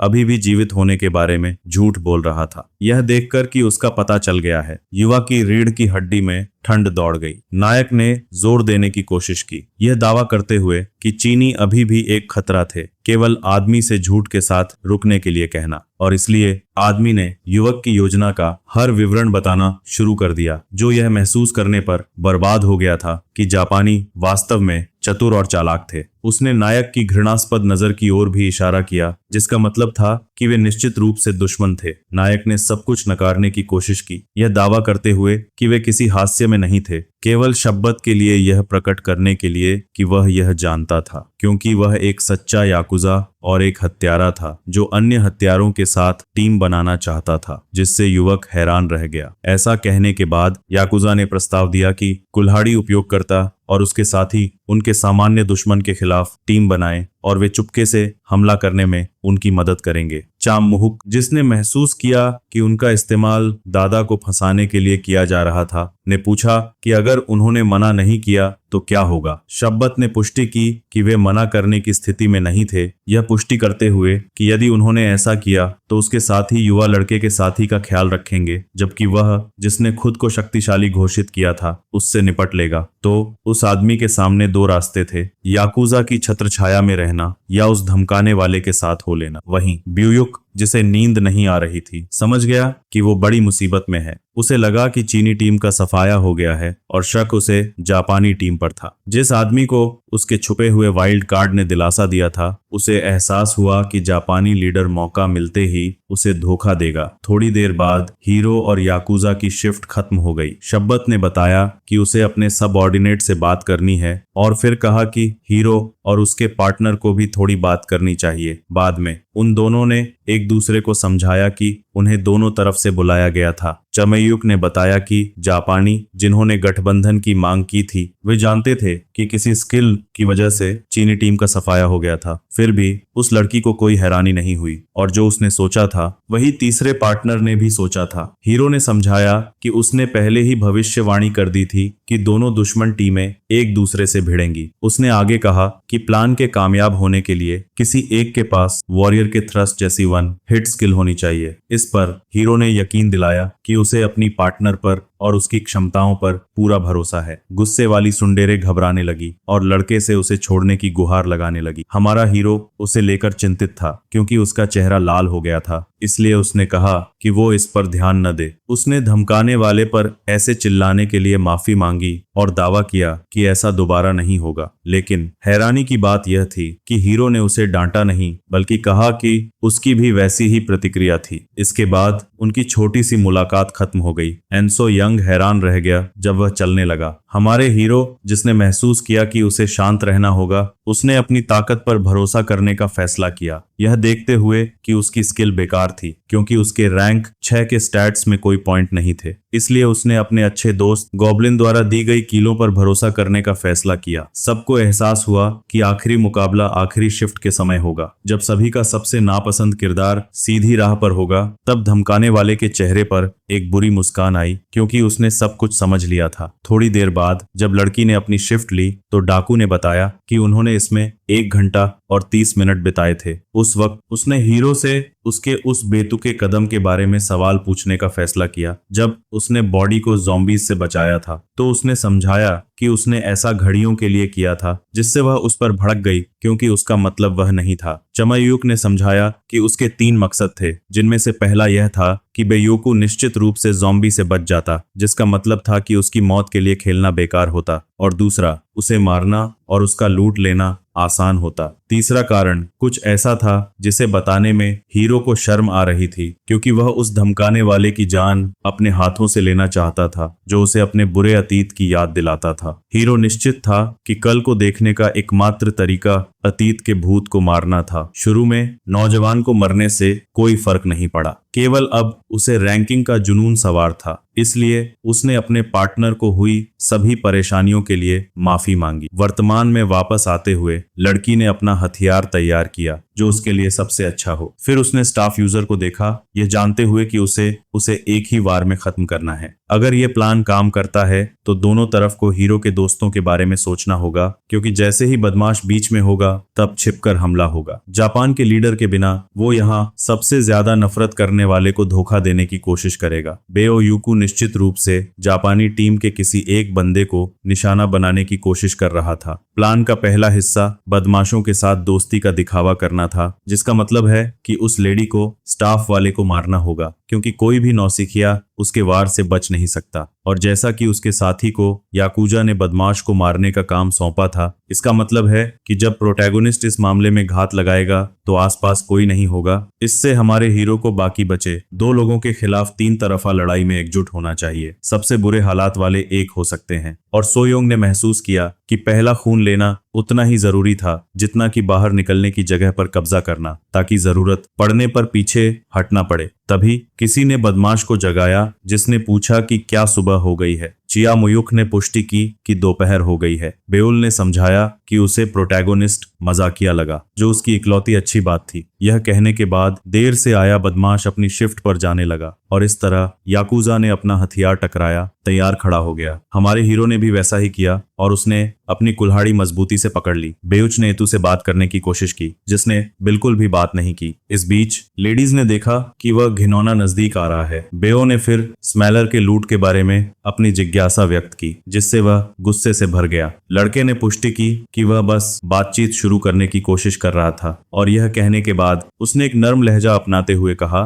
कि वह दिखाने वाला है कि उसने पिछले 4 स्टंट से क्या हासिल किया है। और बस यह शुरू हो गया। अंसो योंग ने ऐ पर धावा बोला, जो उसे हैरान करने के लिए उसके हमले के लिए तैयार खड़ी थी। प्रोटैगोनिस्ट को महसूस हुआ कि कुछ अजीब है और इसलिए याकुजा ने अपना हथियार निकाला। स्टाफ वाले ने घात का अंदाजा लगाते हुए उम्मीद के मुताबिक उनकी योजना के बारे में जानकारी देने की कोशिश की। फिर भी हमारा हीरो अपने साथी की क्षमताओं पर भरोसा कर रहा था, जिसने स्टाफ वाले को उसे घात से बचते देख हैरान कर दिया। लुटेरे ने समझाया कि यह बहुत अनुमानित था। हमारे हीरो को बहुत अच्छी तरह पता था कि उसका साथी शक्तिशाली है। उसने अपने प्रतिद्वंद्वी के दिल में छुरा घोंप दिया। बस इसी तरह आयोकी अनसोयांग के हाथों मारा गया, जिससे याकुजा और तीसरे टीम सदस्य दोनों हैरान रह गए। बदमाश ने किसी कारण से इस मौके का फायदा उठाने का फैसला किया, युवा के दिल में घुस गया और इसलिए उसने अपनी कुल्हाड़ी फेंकी, यह सोचते हुए कि वह सबसे बुरे की उम्मीद करने लगा है। आने वाले आश्चर्य की परवाह किए बिना डर की एक काली भावना हथियार बेयू की दिशा में फेंका गया। उसी क्षण लड़की ने अपने हालिया पीड़ित से अपनी तलवार निकाली। सुरंग में अचानक एक चमकदार लाल रोशनी दिखाई दी। चामू युग को लगा जैसे वह अपने साथी को मुसीबत से बाहर नहीं रख पा रहा है, जैसा उसने वादा किया था। साथ ही एक आने वाली निराशा को भी महसूस कर रहा था। अनसो यंग हमेशा सोचती थी कि उसे अकेले मजबूत बनना होगा। यह हमेशा से उसका दर्शन रहा है जब से वह छोटी थी, जो खुद और उसकी माँ दोनों से बहुत प्रभावित था। अपने पिता को खोने के बाद सो यंग को उसकी अकेली माँ ने पाला था, जिसने उसे दुनिया की क्रूरता के बारे में सिखाने का फैसला किया, यह दावा करते हुए कि यह एक कठिन जगह है जो दुष्ट व्यक्तियों से भरी है और जहां कोई केवल खुद पर भरोसा कर सकता है। और अपनी माँ के बुरे माता पिता होने के बावजूद लड़की ने उसे गौरवान्वित किया। एक समय पर जीतना उसके लिए स्वाभाविक हो गया, क्योंकि उसे लगा कि कोई भी उससे मुकाबला नहीं कर सकता। जिस दुनिया में वह रहती थी उसके कारण अनसो योंग ने कभी दोस्ती नहीं की। उसने कभी किसी से दोस्ती करने की कोशिश नहीं की, भले ही वह हमेशा उनका सम्मान करती थी। इस ठंडी दुनिया ने उसे कभी भी उसके अकेलेपन से बाहर निकलने नहीं दिया। वह अपने रास्ते में कुछ दीवारों से भी मिली, जैसे कि पृथ्वी पर वापस गायब होने वाले लोगों की विशाल लहरें। उसके अनुसार उसका घर इसी महाद्वीप जैसा था, केवल अंतर यह था कि जीतने का मतलब कल देखना था। आखिरकार उसने खुद को 6 पूल में पाया, जिससे उसे राहत मिली, यह सोचकर कि उसे आखिरकार दोस्त मिल गए हैं। लेडी को विश्वास था कि वह एक शक्तिशाली समूह के साथ सुरक्षित रहेगी। जहां तक उसने रैंकों में ऊपर चढ़ने की योजना बनाना शुरू कर दिया था, केवल बाद में उन लोगों को सहयोगी कहने का पछतावा हुआ। पहली बार अनसो योंग डर गई थी, यह सोचकर कि वह अकेले जीवित नहीं रह सकती या खुद का बचाव नहीं कर सकती। अनसो यंग ने खुद को इस महाद्वीप पर शर्मिंदा पाया और मान लिया कि उसे मदद मांगने के लिए दंडित किया जाएगा, इसलिए वह इस दुखद दिन से भागती रही। उसका मानना था कि अकेलापन ही उसके जीवित रहने का एकमात्र तरीका है। फिर भी उसके मन को अचानक बदल दिया गया। चमकदार लाल रोशनी इतनी शक्तिशाली थी कि उसने लड़की को अंधा कर दिया और हमारे हीरो तक भी पहुंच गई, जो अंधा हो गया था। तो उसे समझ आ गया कि यह फ्लैश ग्रेनेड था, एक दुर्लभ क्षमता जिससे वह अपने लक्ष्य को 10 सेकंड के लिए लकवाग्रस्त कर सकता था, अगर वे समान स्तर के हों। यह तथ्य कि बदमाश के पास यह एक बार की क्षमता थी, सभी के लिए एक झटका था।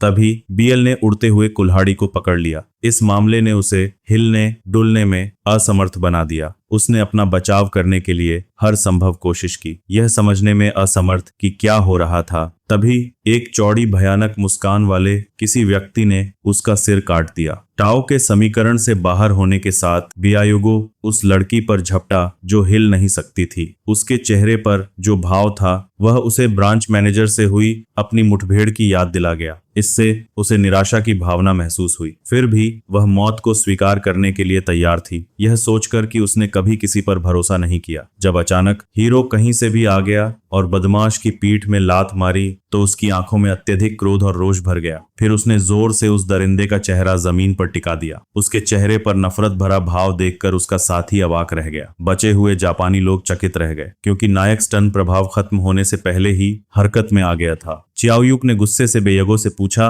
कि वह क्या करने की कोशिश कर रहा था। उसे चाकू मारने की धमकी दी। तभी उसे एहसास हुआ कि बदमाश उसे दूर करने के लिए एक क्षमता चार्ज कर रहा था और इसलिए उसने अपनी साथी को पकड़ लिया ताकि वह बच सके और उसकी सुरक्षा सुनिश्चित कर सके। फिर उसने जल्दी से उसकी जांच की क्योंकि उसने दावा किया था कि वह ठीक है। बीएच जो बहुत दर्द में था ने हीरो से उस चाल के बारे में एक सवाल पूछने का फैसला किया जिसका इस्तेमाल उसने फ्लैश ग्रेनेड से बचने के लिए किया था, जिसे सामान्य बचाव से रोका नहीं जाना चाहिए। फिर भी हमारे नायक को पहले अपने सवाल का जवाब चाहिए था, लेकिन तभी उसने अपने पंजे बाहर निकालने का फैसला किया क्योंकि उसने मामले को छोड़ने का फैसला किया। चामू ह्युक ने बेयुको को हमेशा के लिए खत्म करने का फैसला किया। बदमाश जो अभी भी फ्लैश ग्रेनेड से बचने के तरीके के बारे में उत्सुक था ने हमारे नायक को यह कहते हुए बुलाया कि वह अपने पंजों के साथ एक निश्चित फिल्म चरित्र की तरह सख्त बनने की कोशिश कर रहा था। फिर उसने यकूजा की ओर रुख किया, यह दावा करते हुए कि वह उसे और बर्दाश्त नहीं कर सकता था और अगर उसने पास आने की हिम्मत की तो उसे पहले मारने की धमकी दी। शब्बत ने बदमाश को अपनी धमकियों को लागू करने की चुनौती दी क्योंकि वे अब दोनों मुश्किल स्थिति में थे। बेओ ने अपने साथियों को खोने के बावजूद उसके कारनामों का मजाक उड़ाया।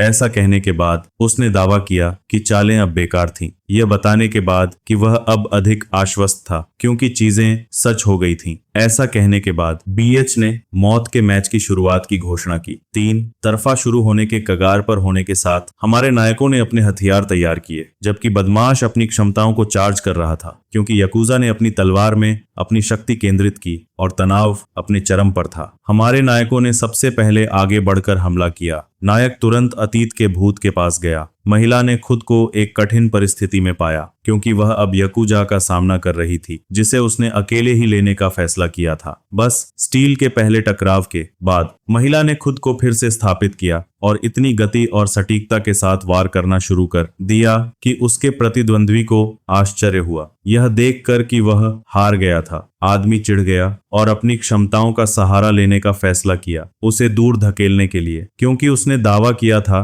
कि वह उतना मजबूत नहीं था जितना वह दिखता था। आदमी चिढ़ गया यह देखकर कि उसे कम करके आंका जा रहा था। ऐसा कहने के बाद दोनों ने अपनी गार्ड को पुनः प्राप्त कर लिया। इस बीच जब बदमाश पीड़ित के साथ टकराया, बीएच जो अपने प्रतिद्वंद्वी की ताकत से चकित था ने उससे पूछा कि उसने फ्लैश ग्रेनेड से कैसे बचा था, जिसे युवा ने प्रकट करने से इनकार कर दिया। इससे उसे एहसास हुआ कि उसका प्रतिद्वंद्वी इस तथ्य से नाराज था कि उसके साथी पर हमला किया गया था, जिसका अर्थ है कि उनका एक विशेष संबंध था। बदमाश ने फिर इस बात पर प्रकाश डाला कि युवा कितना मजबूत हो गया था, साथ ही लड़कियों के मामले में अपने खेल को भी लेवल अप किया था। ऐसा कहने के बाद उसने अपनी क्षमता को चार्ज किया और हमारे नायक पर हमला करने की कोशिश की जो बच निकला। ऐसा कहने के बाद जवाबी हमला करने का खेल का समय। जैसे ही लड़के ने खुद को वारों से घिरा पाया, उसे एहसास हुआ कि उसका प्रतिद्वंद्वी मजबूत था और उसे गंभीरता से लिया जाना चाहिए। तो थोड़ी देर सोचने के बाद उसे एक विचार आया। उसने अपनी तलवार में जादू भरा जिससे हीरो सतर्क हो गया और उसने एक जोरदार वार किया जिसे प्रोटैगोनिस्ट बड़ी मुश्किल से रोक पाया। ब्यू ने दावा किया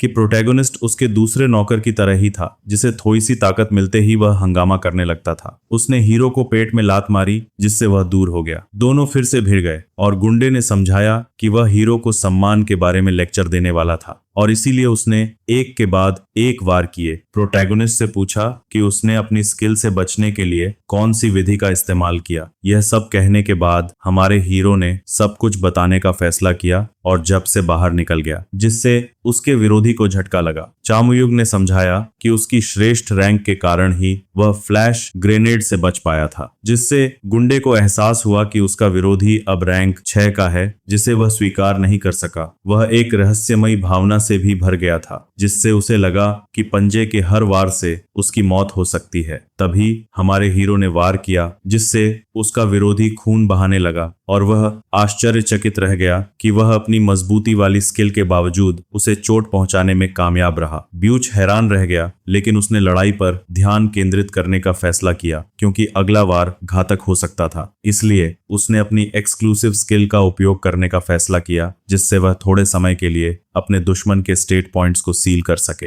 यह कहने के बाद गुंडे ने पुष्टि की कि प्रोटैगोनिस्ट कितना भी शक्तिशाली क्यों ना हो, अब वह उसकी शक्ति पर नियंत्रण कर लेगा। हाँ, जैसे ही स्किल अपने लक्ष्य तक पहुंची, वह अचानक गायब हो गई। कास्टर अपनी आंखों पर विश्वास नहीं कर सका। चामुयुकी ने समझाया कि उसने कैसे इस परिणाम की भविष्यवाणी की थी, इससे पहले कि वह अपने विरोधी को सीने में छुरा घोंप दे, और उसे भ्रमित देखकर उसने समझाया कि उसके सभी स्टेट्स में चुराने के लिए कोई पॉइंट नहीं बचा था। यह देखकर कि वे सभी शब्बाटा और आंसो यंग के बीच की झड़प में रैंक कर चुके थे, याकुजा ने अपनी ब्लेड में शक्ति भरी और एक शक्तिशाली वार किया, जिससे उसका लक्ष्य अंतिम क्षण में बच निकला। अपने विरोधी को इतनी तेजी से देखकर आदमी ने मान लिया कि उसने अपनी स्पीड स्टेट में बहुत अधिक निवेश किया था। फिर महिला ने अपने विरोधी को उसके उस पावर के लिए ताना मारा जो उसे एक ही वार में खत्म कर सकता था, यह दावा करते हुए कि यह एक नौसिखिए के लिए बहुत ज्यादा था। तो उसने समझाया कि उसे प्रायोजित किया जा रहा था उस आदमी को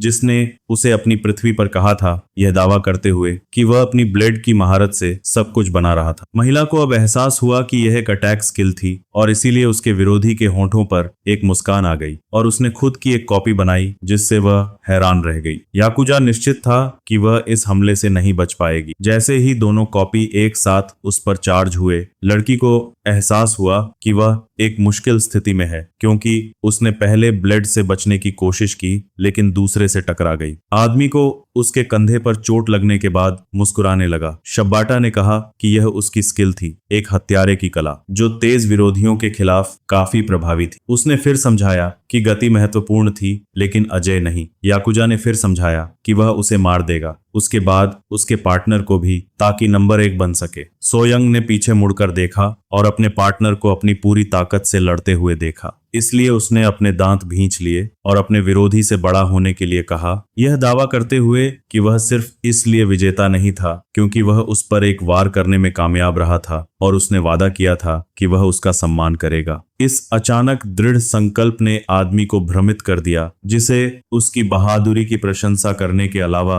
कोई चारा नहीं था। आन सो यंग ने प्रस्ताव रखा कि वे घड़ी की टिक टिक के साथ इसे अगले हमले में खत्म करें, जिससे आदमी सहमत हो गया, यह दावा करते हुए कि वह उसे अल्टीमेट स्वॉर्ड स्किल दिखाएगा। यह कहने के बाद दोनों तलवारबाज अंतिम टकराव के लिए तैयार हो गए और जब समय आया तो अपराधी पहले की तरह ही स्किल का उपयोग करके महिला की ओर बढ़ा। फिर भी जैसे ही उसने मान लिया कि वह जीत गया है, लड़की के चेहरे पर मुस्कान आ गई और वह बिजली की तेजी से आगे बढ़ी। पीछे सिर्फ उसकी धुंधली सी परछाई रह गई। दोनों ही उसे देखकर हैरान थे, सोच रहे थे कि क्या उसने गायब होने के लिए कोई खास स्किल इस्तेमाल की थी। वह आदमी लड़की की इस चाल से चौंक गया जो ठीक उसी समय अपनी स्किल खत्म होने पर मुश्किल में पड़ गया था। तभी वह अचानक आदमी के ठीक ऊपर प्रकट हुई और बोली कि वह कहीं छुपी ही नहीं थी। एन ने सोचना शुरू किया कि इस दुनिया में आगे बढ़ने के लिए पॉइंट्स कितने जरूरी हैं। महारत हासिल करना सबसे अहम था और इसलिए जैसे ही वह छत से कूदी, उसने खुद से कहा कि सबसे जरूरी काम है पेनिट्रेशन को इस हद तक बेहतर बनाना कि वह उसे लगातार 2 बार इस्तेमाल कर सके।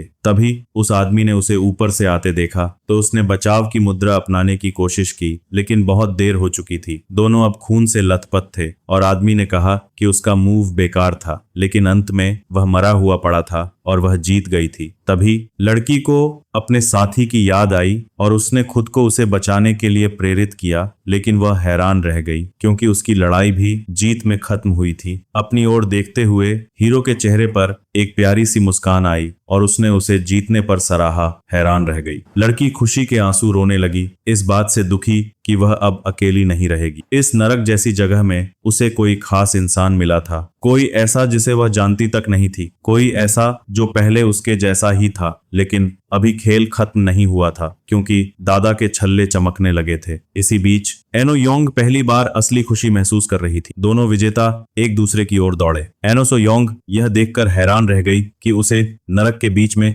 इतनी जोशीली मुस्कान मिली। इससे उसे याद आया कि वह भी खुशी की हकदार है। लेकिन इस चमकदार मुस्कान की वजह से उसने कुछ भयानक देखा, और तभी दादा के छल्ले सक्रिय हो गए, जिससे वह गायब हो गया। उसने महसूस किया कि जिस प्यारी मुस्कान को वह इतना संजोए हुए थी, उस पर अब बुराई और द्वेष हावी हो रहा था। उसे फिर से प्रकट होते देख उसने महसूस किया कि अब अपने साथी को चेतावनी देना बहुत देर हो चुकी थी। इसीलिए उसके पास एक ही रास्ता बचा था। यह कहते हुए उसने अपना सारा साहस जुटाया, अपना ब्लेड पकड़ा और आगे बढ़ी। हीरो उलझन में पड़ गया, क्योंकि ऐसा लग रहा था कि उसकी साथी उसे मारना चाहती है। पहले तो वह कुछ समझ नहीं पाया, लेकिन उसे अपने पास से गुजरते देख वह मुड़ा। हीरो अपनी आंखों पर विश्वास नहीं कर सका। खून का नजारा देखकर वह खौफ में पड़ गया। बेयुगल और एन सो योंग ने एक दूसरे को छुरा घोंप दिया था। दादा उलझन में था, क्योंकि वह पूरी तरह से छिप गया था, लेकिन लड़की ने पुष्टि की कि वह कभी भी उस बुराई की आभा को मिटा या छिपा नहीं सकता था जो वह उत्सर्जित कर रहा था। इस बात से वह आदमी बहुत चिढ़ गया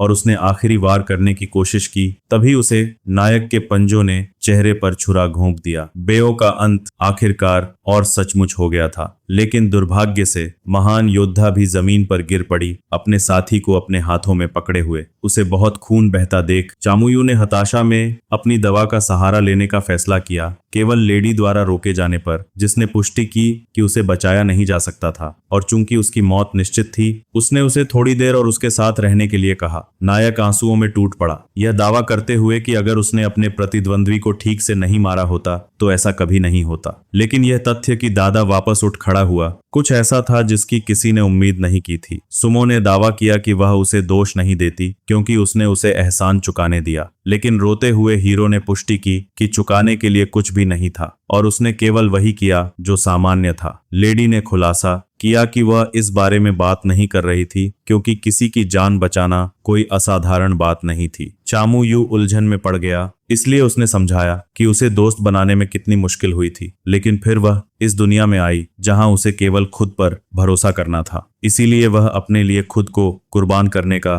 कोई पछतावा नहीं करती। फिर सोयंग ने नायक की ओर देखा, जिसने पहली और आखिरी बार करीब आकर चूमा। उसने फिर उस समय को याद किया जब उसने उसे बताया था कि वह हमेशा अपने सिद्धांतों के साथ रहना चाहती थी, लेकिन यह देखकर कि वह ऐसा करने में असफल रही, उसने अपने लिए उस सपने को पूरा करने के लिए हीरो को प्रोत्साहित किया। और यह कहते हुए उसने अंततः उसे जाने दिया और आखिरी बार मुस्कान के साथ अलविदा कहा। चामू को टूटा हुआ और आंसुओं में छोड़ दिया। इसके तुरंत बाद अंधेरे पाताल में प्रवर्तक शांति से चाय पी रहा था जब वह विजेता से मिला, जिसने उसका मुस्कान के साथ स्वागत किया। नायक ने प्रतिक्रिया में एक शब्द भी नहीं कहा, क्योंकि उसकी आंखें निर्जीव थीं। फिर राक्षसों ने बताया कि प्रतियोगी थका हुआ होगा, इसीलिए उसने उसे बैठने के लिए आमंत्रित किया। यह तो बाद में पता चला कि इतनी जबरदस्त फाइनल उसने बहुत समय से नहीं देखी थी। हीरो को तभी समझ आया कि एनफोर्सर, जो उससे और उसके मरे हुए साथी से किसिंग को देखकर बहुत खुश था,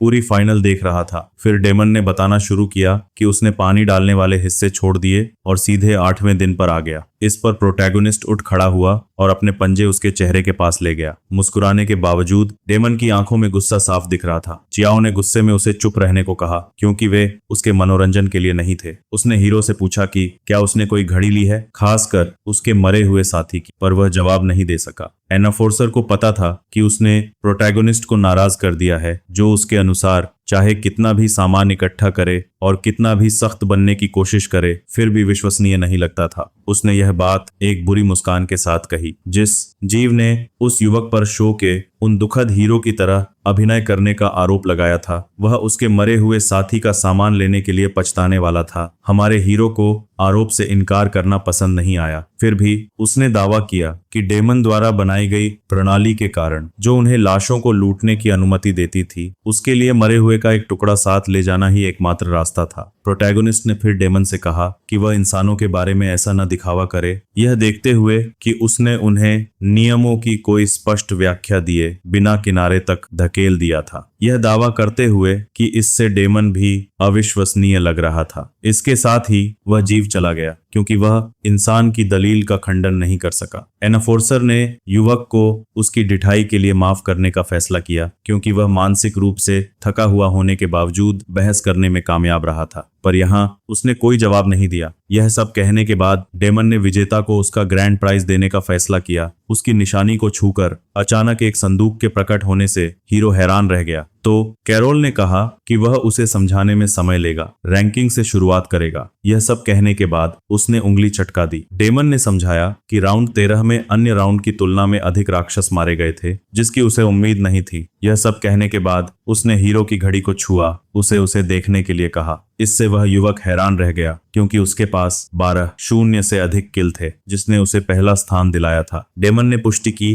कि अपनी खुशी छिपाने की कोई जरूरत नहीं है। इससे पहले कि वह समझाता कि उसे 10 लाख अंक और प्राइम ड्रैगन की 10 किलो हड्डियां कैसे मिलेंगी, जिससे हमारा हीरो हैरान रह गया। को ने समझाया कि ये हड्डियां ड्रैगन के एकमात्र अवशेष हैं, फिर भी वे अंततः हड्डियां ही थीं। इससे पहले कि उसने हीरो को उसका दूसरा पुरस्कार संदूक पेश किया, फिर उस हस्ती ने समझाया कि उसने रैंडम बॉक्स के लिए सभी औपचारिकताएं पहले ही पूरी कर ली थीं, जिसे हीरो को बस खोलना था। इससे वह युवक हैरान रह गया। तो डेमन ने समझाया कि यह पुरस्कार केवल पहले रैंक को दिया जाता है। कैरोल ने समझाया कि उसे बस अपना हाथ उस पर रखना है और खुला रखना है, और यह कि उसे भी नहीं पता कि संदूक में क्या है। हमारे हीरो को डर था कि यह एक जाल है। फिर भी डेमन ने पुष्टि की कि मजाक खत्म हो गया है और रैंडम बॉक्स उसके साथियों ने उसे दिया था। यह सब कहने के बाद प्रोटैगोनिस्ट ने ओपन शब्द कहा, जिससे बॉक्स पर जादुई सील सक्रिय हो गई और आखिरकार वह खुल गया, जिसमें एक संदिग्ध वस्तु थी। इससे प्रोटैगोनिस्ट हैरान रह गया, लेकिन ध्यान से देखने पर एनाफोर्सर यह एहसास करके हैरान रह गया कि यह अत्यंत दुर्लभ वस्तु, जिसे इविल फीलिंग के नाम से जाना जाता है, थी। हमारे हीरो ने स्पष्टीकरण मांगा,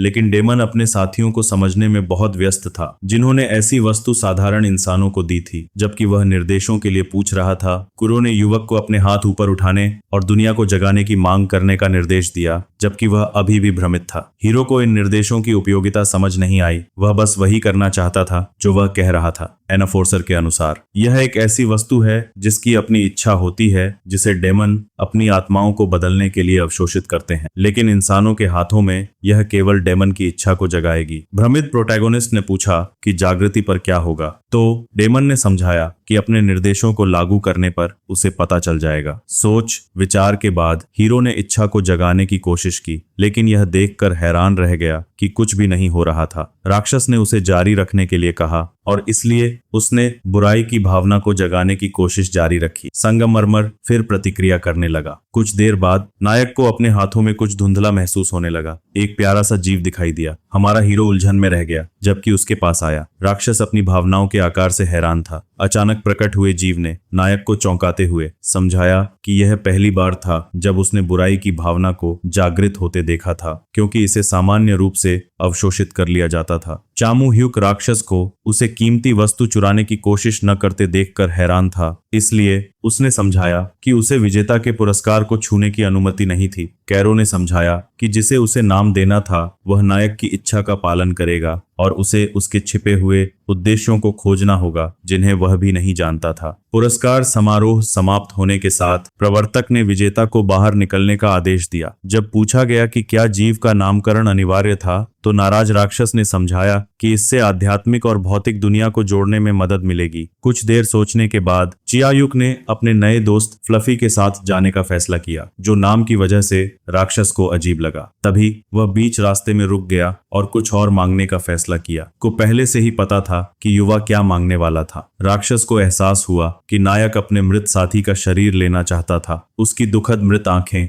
उत्तर देने के लिए पर्याप्त थीं। प्रवर्तक ने समझाया कि विजेता और उसके सामान के अलावा 10वें दिन के बाद टॉवर में सब कुछ उसका सामान गिना जाएगा और जो उसका है उसे पाने के लिए नायक को इसके लिए व्यापार करना होगा। तो विजेता की पाने के लिए इससे पहले कि यह पुष्टि हो सके कि उसने जो कीमतें जीती वे पर्याप्त नहीं थीं और वह केवल वही पेशकश कर सकता था जो उसके पास था। ऐसा कहने के बाद दुष्ट प्राणी ने युवक से पूछा कि वह अपने प्रिय के शरीर के लिए क्या व्यापार करने को तैयार है। थोड़ी देर बाद हमारा हीरो सीढ़ियों से नीचे उतरा, एक बेजान हाथ लटकता हुआ। चाम्यू ने अब एनो यांग के शरीर को ले जा रहा था। उसकी आंखें नफरत से भरी थीं जब उसने सोचा कि क्या हुआ था। उस समय प्रवर्तक हंसने लगा और फिर उस पर हंस पड़ा। शियाओ मुयू ने पुष्टि की कि वह राक्षस जाति का सफाया करेगा और जब वह ऐसा करेगा तो वह केरू को केवल एक बार बख्शेगा, यह पुष्टि करते हुए कि दूसरी बार उसके लिए अपनी मौत से बचना असंभव होगा। इसने राक्षस को चौंका दिया, जिसने नायक द्वारा शक्तिशाली बनने के बाद उसे एक बार दया करने के समग्र विचार को दोहराया शरीर के बदले में। नायक की पुष्टि देखकर कैरो हैरान रह गया और ऐसा कहने के बाद उसने मुस्कुराते हुए अपना राक्षसी रूप दोहराया और इशारा किया कि वह कितना मनोरंजक था। कैरो ने दावा किया कि कई पागल व्यक्तियों से मिलने के बावजूद नायक का पागलपन कुछ ऐसा था जिसे उसने कभी नहीं देखा था। उसे यह देखकर भी बहुत खुशी हुई कि वह पागल युवक अपनी ही बातें मान रहा था। चाम्यूयू ने तुरंत अपने प्रिय के शरीर के लिए कहा। राक्षस ने पुष्टि की कि सच काफी नहीं था और उसने कभी भी मनुष्यों पर भरोसा नहीं किया। फिर भी नायक की आंखों में घूरने से उसे एहसास हुआ कि वह महानता के लिए नियत था और इसलिए उसने नायक को उसके लिए वापस जाने की मांग की या शिकार होने का जोखिम उठाया। राक्षस ने फिर एक अंतिम घूंट लिया और अपने रक्त से भरे कप को फेंक दिया और उस पागल की तरह हंसा। अपने अवरोहण को जारी रखने के बाद दुखी युवक सामान्य प्रशासक के सामने खुद को पाया, जिसने बल की खोज में सभी प्रतिभाशाली लोगों को हराकर और जीवित वापस आने के लिए उसकी प्रशंसा की। जीव को यह सुनकर भी बहुत खुशी हुई कि नायक ने कहा कि यह पहली बार था जब वह उसे देखकर खुश था और फिर दावा किया कि उसने अंदर जो भी संघर्ष किया था वह उसके चरित्र विकास के लिए आवश्यक था। फिर भी नायक इसे सुनना नहीं चाहता था। राक्षस ने इशारा किया कि नायक ने अपनी तेज जुबान नहीं खोई थी, केवल छोटे जीव को नीचे देखा और दावा किया कि यह पहली बार था जब उसने जागृत विल को देखा था जो किसी तरह प्यारा था। उसके मालिक ने समझाया कि उसे कहीं और जाने से पहले घर जाने की जरूरत है। यह सुनकर वो गोरा वाला कंफ्यूज हो गया तो हीरो ने समझाया कि वो उस लेडी को थोड़ी देर आराम देना चाहता है। यह इंसानियत देखकर डेमन को गुस्सा आ गया। फिर उसने कहा कि वो चुपचाप रहे क्योंकि शिकार से बचे अकेले बंदे का आना थोड़ी हलचल मचा देगा। चामू ह्यूक ने यह बात ध्यान में रखकर तेजी से बाहर की ओर भागा। यह देखकर डेमन हैरान हो गया। उसे लगा कि शायद हीरो को कोई ऐसा स्किल रिंग मिला है जो उसे बेअसर बना देता है, पर उसने झट से यह ख्याल छोड़ दिया। थोड़ी देर बाद हमारा हीरो वापस आ गया। डेमन उससे पूछने लगा कि उसे क्या चाहिए और यह देखकर वो चौंक गया कि उसे सिर्फ 30 मिनट लगे। बंदा पहले तो उन आइटम्स और टोकन्स की वैल्यू जानना चाहता था जो उसने डंजन में इकट्ठे किए थे, लेकिन जब उसने कहा कि सब कुछ बाहर निकालने में थोड़ा टाइम लगेगा तो जनरल एडमिनिस्ट्रेटर ने समझाया कि वह सब खुद ही कर देगा। डेमन को देखकर तो वो दंग रह गया। उसे अपने रिवॉर्ड के अलावा कुल 14,700 पॉइंट्स मिले थे।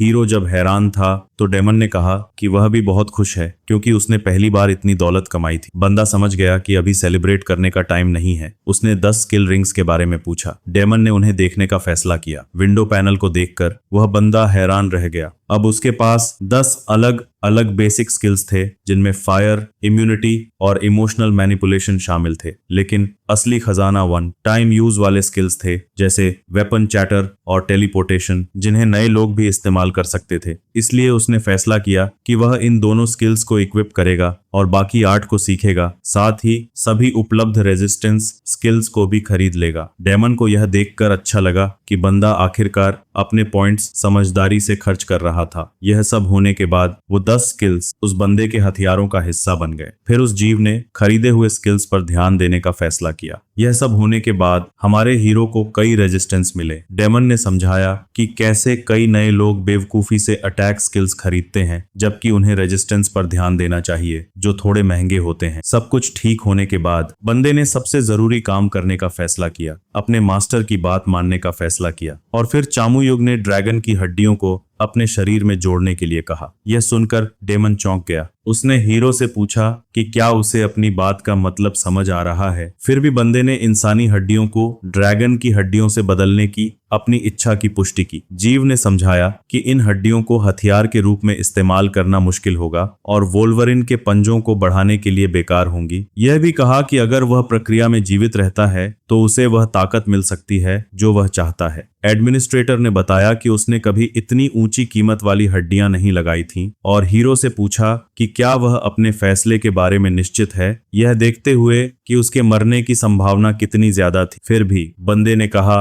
कि वह अपने फैसले के बारे में निश्चित था। यह देखकर जीव मुस्कुराया और तुरंत ऑपरेशन शुरू कर दिया, यह कहते हुए कि अगर कुछ भी बुरा हुआ तो वह दोषी नहीं होगा। तभी हमारे हीरो ने देखा कि उसका निशान रिएक्ट करने लगा है। उसने फ्लफी को उसकी सुरक्षा के लिए दूर कर दिया। यह सब होने के बाद हमारे हीरो को हवा में उठा लिया गया। उसकी नसों में, हाथों और पैरों से और यहाँ तक कि उसके चेहरे और गर्दन से भी नसें उभरने लगीं। जब उसने अचानक खून की उल्टी की तो हीरो को जबरदस्त दर्द महसूस हुआ। जीव, जो यह देखकर मजे ले रहा था, उसने देखा कि ऑपरेशन बहुत दर्दनाक होने वाला है। उसने इसे इंसान की सहन शक्ति का परीक्षण करने और यह देखने का मौका समझा कि क्या वह उस ताकत के लिए लड़ेगा जो वह चाहता है। दर्द का कोई अंत नहीं था। हमारा हीरो स्पष्ट रूप से अपने पूरे मांसपेशी ढांचे को नष्ट होने और फिर से बनने की दर्दनाक प्रक्रिया को महसूस कर सकता था। उसकी आंखों और मुंह से खून बहने लगा। जब उसने खांसी की तो भी खून आ रहा था। फिर भी वह ऑपरेशन में जीवित रहने की एक जबरदस्त इच्छा से प्रेरित था। उसने कभी हार न मानने का फैसला किया। उस समय जब वह घर लौटा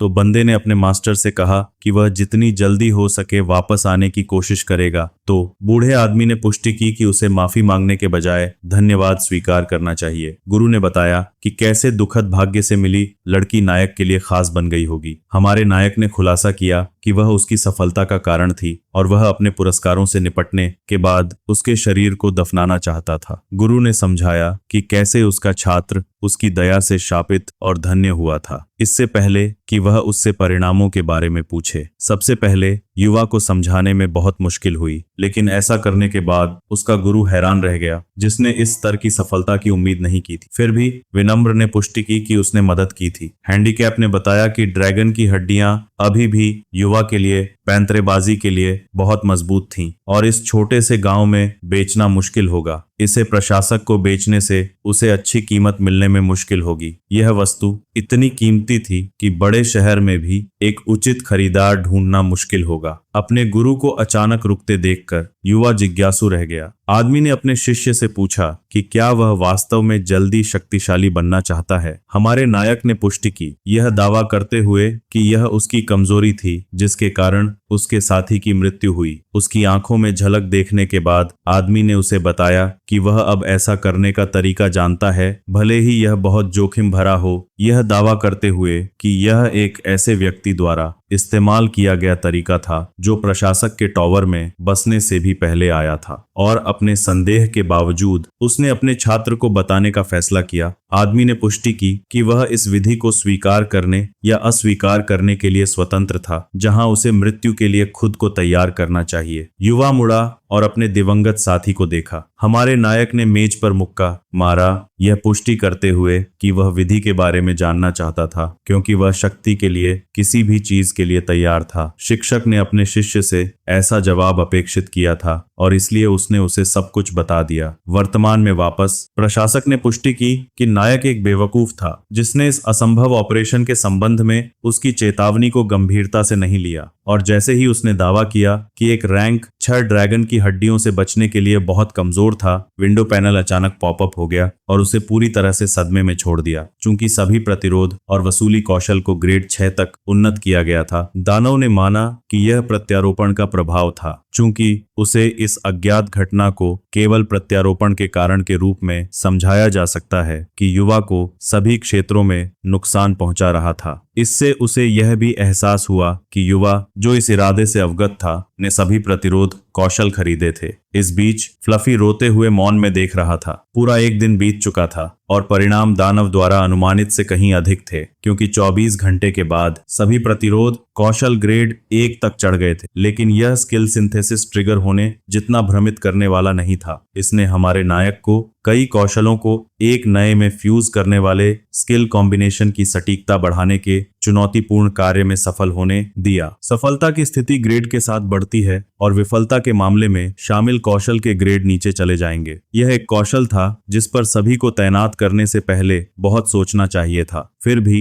यह युवा बेधड़क इसका इस्तेमाल कर रहा था जो नियोजित नहीं लगता था। इन सभी रहस्यमय घटनाओं ने प्रशासक को विश्वास दिलाया कि जिस व्यक्ति ने उसे टॉवर दिया था उसने कुछ विवरणों का उल्लेख करना भूल गया था। बस तब दानव ने फ्लफी को भ्रमित होकर देखा और हैरान रह गया क्योंकि वह किसी तरह के काले तावीज का उपयोग कर रहा था। दानव जो देख रहा था उस पर विश्वास नहीं कर सका। जो जीव कर रहा था वह अवर्णनीय था। फिर भी यह स्पष्ट रूप से ऑपरेशन की पुरानी घटनाओं से संबंधित था। और जैसे ही दानव बुरी भावना और उसके मालिक के बीच संबंध के ईर्ष्यापूर्ण प्रभावों से चकित रह गया, विंडो पैनल अचानक पॉपअप हो गया और उसे और भी चकित कर दिया क्योंकि कौशल का संयोजन ग्रेड 3 तक पहुंच गया था जो इस महाद्वीप पर पहले कभी नहीं देखा गया था। दानव बहुत अच्छी तरह से जानता था कि अगर युवा बढ़ता रहा तो क्या होगा। 2 घंटे बीत चुके थे और स्किल फ्यूजन द्वारा बनाए गए सभी कौशल स्तर 2 हो जाएंगे। व्यापक प्रतिरोध नामक एक कौशल बनाया गया था जो हमारे नायक को समग्र सहन शक्ति दे सकता था। इसके 4 घंटे बाद और दर्द में युवा धीरे धीरे होश में आने लगा। शैतान तो हैरान रह गया जब नन्हा जीव अपनी हरकतों से बाज नहीं आया। आखिरकार 2 घंटे बाद व्यापक प्रतिरोध एस ग्रेड तक पहुंच गया।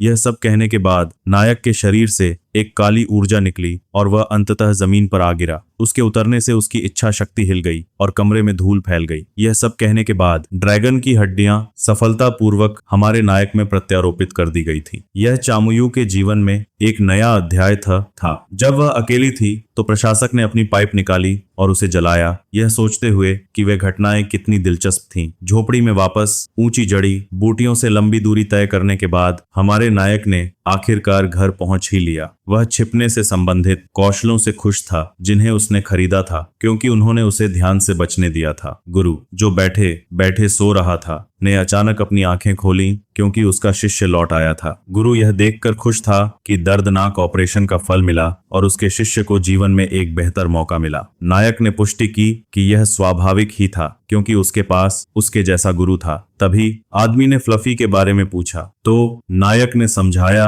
कि उसने जबरन शिकार से लौटने के बाद अपने नए दोस्त से अपना परिचय क्यों नहीं कराया क्योंकि इसमें बहुत समय लगता। सब कुछ सुनने पर शिक्षक हैरान रह गया। यह विश्वास नहीं कर पा रहा था कि उसके शिष्य के पास अब बुराई की भावना है। युवक को यह देखकर आश्चर्य हुआ कि उसके शिक्षक को इस वस्तु के बारे में पहले से ही पता था। फिर उसने समझाया कि यह उसका पुरस्कार था, शिकार में पहला स्थान, और यह देखते हुए कि मनुष्य इसका उपभोग नहीं कर सकते थे। संगमरमर जागृत हुआ और यह आकार ले लिया। शिक्षक ने कभी यह उम्मीद नहीं की थी कि बुराई की भावना जीवित हो जाएगी और उसके छात्र की इच्छा के आगे झुक जाएगी। इससे पहले कि वह समझाए कि उसका इतनी सामान्य रूप से उल्लेख करना असामान्य था, गुरु, जो अपने छात्र की यात्रा के बारे में सब कुछ सुनना चाहते थे, ने पुष्टि की कि युवक के पास पहले एक बहुत अधिक महत्वपूर्ण मामला था क्योंकि उसके प्रिय का शरीर मेज पर पड़ा था। आदमी ने तब समझाया कि उसने शरीर को सड़ने से बचाने के लिए आवश्यक सावधानियां बरती थीं। यह कहते हुए कि भले ही उसके पास केवल एक पैर बचा हो, उसके पास अभी भी कुछ कौशल थे जिनका वह अच्छा उपयोग कर सकता था, जिससे उसे अपने शिष्य की कृतज्ञता मिली जिसने उसे धीरे से उठा लिया। चामुयू ने इस लंबी बात को सुनने में देरी करने के लिए माफी मांगी। जब उससे पूछा गया कि वह उसे कहां दफनाना चाहता है तो नायक ने एक शांत एकांत स्थान का खुलासा किया। इसके साथ ही गुरु ने उससे बदले में उसे अलविदा कहने के लिए कहा। नायक ने उस आदमी के प्रति अपना आभार व्यक्त किया जिसने उसके साथी की देखभाल की थी, केवल उसके लिए यह कहने के लिए कि किसी धन्यवाद की आवश्यकता नहीं थी, और इसलिए उसने उसे उठा लिया और अपने प्रिय को दफनाने चला गया। भोर हो चुकी थी। हमारा नायक पेड़ के सामने खड़ा था, अच्छे पुराने दिनों को याद कर रहा था, और पहली बार जब वह लड़की से मिला था तो यह पेड़ उनके शिकार क्षेत्रों को अलग करता था। हमारे नायक ने उसके क्षेत्र में प्रवेश करने के लिए माफी मांगी। उसने उसे मिट्टी में दफनाने के लिए माफी मांगी क्योंकि कब्रें आमतौर पर कब्र लुटेरों को आकर्षित करती हैं, यह वादा करते हुए कि वह उसे बाद में कहीं बेहतर जगह पर दफनाएगा। नायक, जिसने भरोसेमंद होने का दावा किया, ने पुष्टि की कि उसकी प्रगति के साथ वह जल्द ही वापस आ जाएगा। उसने तब लड़की को अपने पंजे दिखाए, यह दावा करते हुए कि उसने उन्हें ग्रेड 1 में अपग्रेड किया है और वे बहुत कुशल हैं। नायक को याद आया कि कैसे उसने एक बार उस पर फिल्मों से यह हथियार चुराने का आरोप लगाया था जिससे उसकी आंखों से आंसू बह निकले। फिर भी उसने जल्दी से उन्हें सुखा दिया। अपनी साथी से पुष्टि की कि वह ठीक रहेगा और वह अभी भी उसके शब्दों को याद करता है। नायक ने शैतान ईश्वर को नीचे गिराने के संबंध में उनके वादे को पूरा करने के लिए दृढ़ संकल्पित था, इससे पहले कि वह उसके पास वापस आए, और इसलिए उसने विदाई ली जब तक कि उनकी अगली मुलाकात न हो। छोटे संगमरमर से उसका पीछा करने के लिए कहा, लेकिन फ्लफी ने अपनी निगाहें घुमाई और अंसो योंग को पास में बैठे पाया। आत्मा ने तब अलविदा कहा, और यह सब कहने के बाद बुराई की भावना ने अपने मालिक का पीछा करना शुरू कर दिया। उसके चेहरे पर एक कोमल मुस्कान थी, क्योंकि वह चाहती थी कि उसका साथी हल्का हो जाए। जंगल से गुजरते हुए युवक सोचने लगा कि ऑपरेशन के दौरान वह दर्द से कई बार बेहोश हो गया था और केवल अंधेरा और महान पीड़ा महसूस कर सकता था, लेकिन किसी तरह बेहोशी के पागलपन में वह केवल उसे आगे बढ़ने के लिए प्रेरित करते हुए देख सकता था। युवक ने दावा किया कि इस अनफेड मृत्यु ने उसे साहस दिया, यह देखते हुए कि महिला ने सभी बाधाओं को पार किया और शैतान ईश्वर का सामना करने योग्य थी। हमारा नायक इस तथ्य को स्वीकार नहीं कर सका कि सोयंग जैसी कोई व्यक्ति अब मिट्टी के नीचे थी, और फिर उसने पुष्टि की कि राक्षस जाति का यह विशेष अपराध अक्षम्य था। बाद में एस्पेल गांव में यह बताया गया कि मासिक किराया 200 शून्य अंक था और देरी के दिन बेदखली, और कि नौकरों के लिए अनुरोध स्वीकार्य थे। यह वह था जो टावर के प्रभारी राक्षस लिरल ने हमारे नायक से कहा, इससे पहले कि वह उसे टावर से बाहर निकलने के लिए कहे। लेकिन नायक ने कहा कि वह कल की अपनी बातें ही दोहरा रही है, और उससे पूछा कि क्या कुछ नया है। केवल वही ठंडक मिली। हमारे नायक ने सभी प्रशासकों के बुरे व्यक्तित्वों के बारे में सोचना शुरू कर दिया, जिन्हें अधिक आतिथ्य दिखाना चाहिए, यह देखते हुए कि उनका काम दया प्रदान करना था। फिर भी नायक खुश था कि कागज बहुत मुश्किल नहीं थे। चामुयुक अब एक गांव में रह रहा था, यह सोचकर कि वह अकेला नौसिखिया जीवित होने के कारण उसे उन कबीलों द्वारा शिकार किया जाएगा जिन्होंने दूसरों को प्रायोजित किया था। पहले साल के लिए दूसरे गांव में जाना मना था, इसीलिए उसके पास एक दूसरे वर्ष की तरह एक ग्राम उपनिवेशवादी के रूप में अग्रिम भुगतान करने के अलावा कोई विकल्प नहीं था। प्रक्रिया महंगी होने के बावजूद हमारे नायक ने दावा किया कि यह जोखिम के लायक था, क्योंकि उन्हें चुनने की स्वतंत्रता थी। उसने जो मामूली घर खरीदा था वह उसके पुराने घर से अधिक महंगा था और इस गांव के अंदर एक आधार के रूप में काम करेगा। नायक लौट आया। उसने सोचना शुरू कर दिया कि वह सबसे अच्छी देखभाल कैसे करना चाहता है। उसने दावा किया कि मिस्टर कूप एक महंगा देखभाल करने वाला था, जिसे उसने अपने स्वामी की चिंता किए बिना लंबी यात्राओं पर जाने के लिए काम पर रखा था। उसे औपचारिकताएं छोड़ देनी चाहिए और उसे उसके नाम से पुकारना चाहिए। वर्तमान देखभाल करने वाला दिखने में भले ही यार्क जाति का लगता हो और अपने काम को बहुत गंभीरता से लेता हो, तभी ने अपने छात्र को उसके बुरी भावनाओं पर बहुत अधिक निर्भर रहने के लिए बुलाया, इससे पहले कि वह कहे कि उसे देखभाल की आवश्यकता नहीं है और उसके छात्रों को केवल मजबूत बनने पर ध्यान देना चाहिए। इससे देखभाल करने वाले को लगा कि उसकी जरूरत नहीं है, तो शिक्षक ने उन्हें स्पष्ट करने की कोशिश की, जैसे हमारे नायक ने समझाया कि वह उससे सहमत नहीं था। शिया मुयुक ने समझाया कि यह जानकर कि उसके शिक्षक की देखभाल की जा रही है, उसे वह राहत मिलेगी जिसकी उसे एक स्पष्ट दिमाग के साथ विकसित होने में मदद करने के लिए आवश्यकता होगी। उसके साथ शिक्षक के पास अपने छात्र के तर्क का पालन करने के अलावा कोई विकल्प नहीं था। चामू ह्यूक ने समझाया कि वह अब इतना मजबूत हो गया था कि वह अंक खर्च करने के बारे में लगातार चिंता नहीं कर सकता था, ताकि वह अपने शिक्षक को आश्वस्त कर सके। आदमी ने तब बताया कि उसका छात्र, जिसने यार्क और जादुई वस्तु को बगीचे में खेलने के लिए कहा था, कितना शक्तिशाली हो गया था, यह खुलासा करते हुए कि उसने उससे रैंक 6 बनने की उम्मीद की थी और उसे रैंक 6 को बहुत पीछे छोड़ते हुए देखना आश्चर्य की बात थी। शिक्षक ने यह भी समझाया कि हड्डी प्रत्यारोपण के कई फायदे थे, क्योंकि इसने उसे बहुत मजबूत बना दिया था, और यह कोई आश्चर्य की बात नहीं थी कि ऑपरेशन के दौरान कुछ पुरानी घटनाएं हुई, जैसे कि बेहोश होने के दौरान उसने प्रतिरोध कौशल कैसे बनाया। युवक ने पुष्टि की कि वह भी भ्रमित था और दावा किया कि उसने इसे किसी प्रकार की उत्तरजीविता वृत्ति माना था। शिक्षक ने समझाया कि ग्रेड 4 का व्यापक प्रतिरोध पूरे महाद्वीप में बहुत दुर्लभ था और इसे अकेले बढ़ाना चुनौतीपूर्ण था। जब उसके अंतिम कार्य के बारे में पूछा गया तो चामुयुक ने खुलासा किया कि उसने एक जगह सोच रखी थी जहां वह जाना चाहता था। इसे देखकर शिक्षक ने मुस्कुराते हुए अपने छात्र से वहां जाने पर अपना सर्वश्रेष्ठ प्रदर्शन करने के लिए कहा। अब रात हो गई थी। हमारा नायक अपने बिस्तर पर लेटा हुआ सोच रहा था कि उसने कुछ समय से अकेले नहीं सोया है, क्योंकि झोपड़ी में वह बिना हाथ वाले आदमी के साथ बिस्तर साझा करता था। यह कहने के साथ उसने अपनी मुट्ठी उठाई और तितली पिन को देखने लगा, जो उसने कभी अपनी दिवंगत प्रिय को पेश किया था, और सोचने लगा कि वह उस पर कितनी अच्छी तरह से फिट बैठता है। उस समय हमारा नायक पिन को उसके शरीर से लेना लगभग भूल गया था, और इसलिए उसने सोयंग से कहा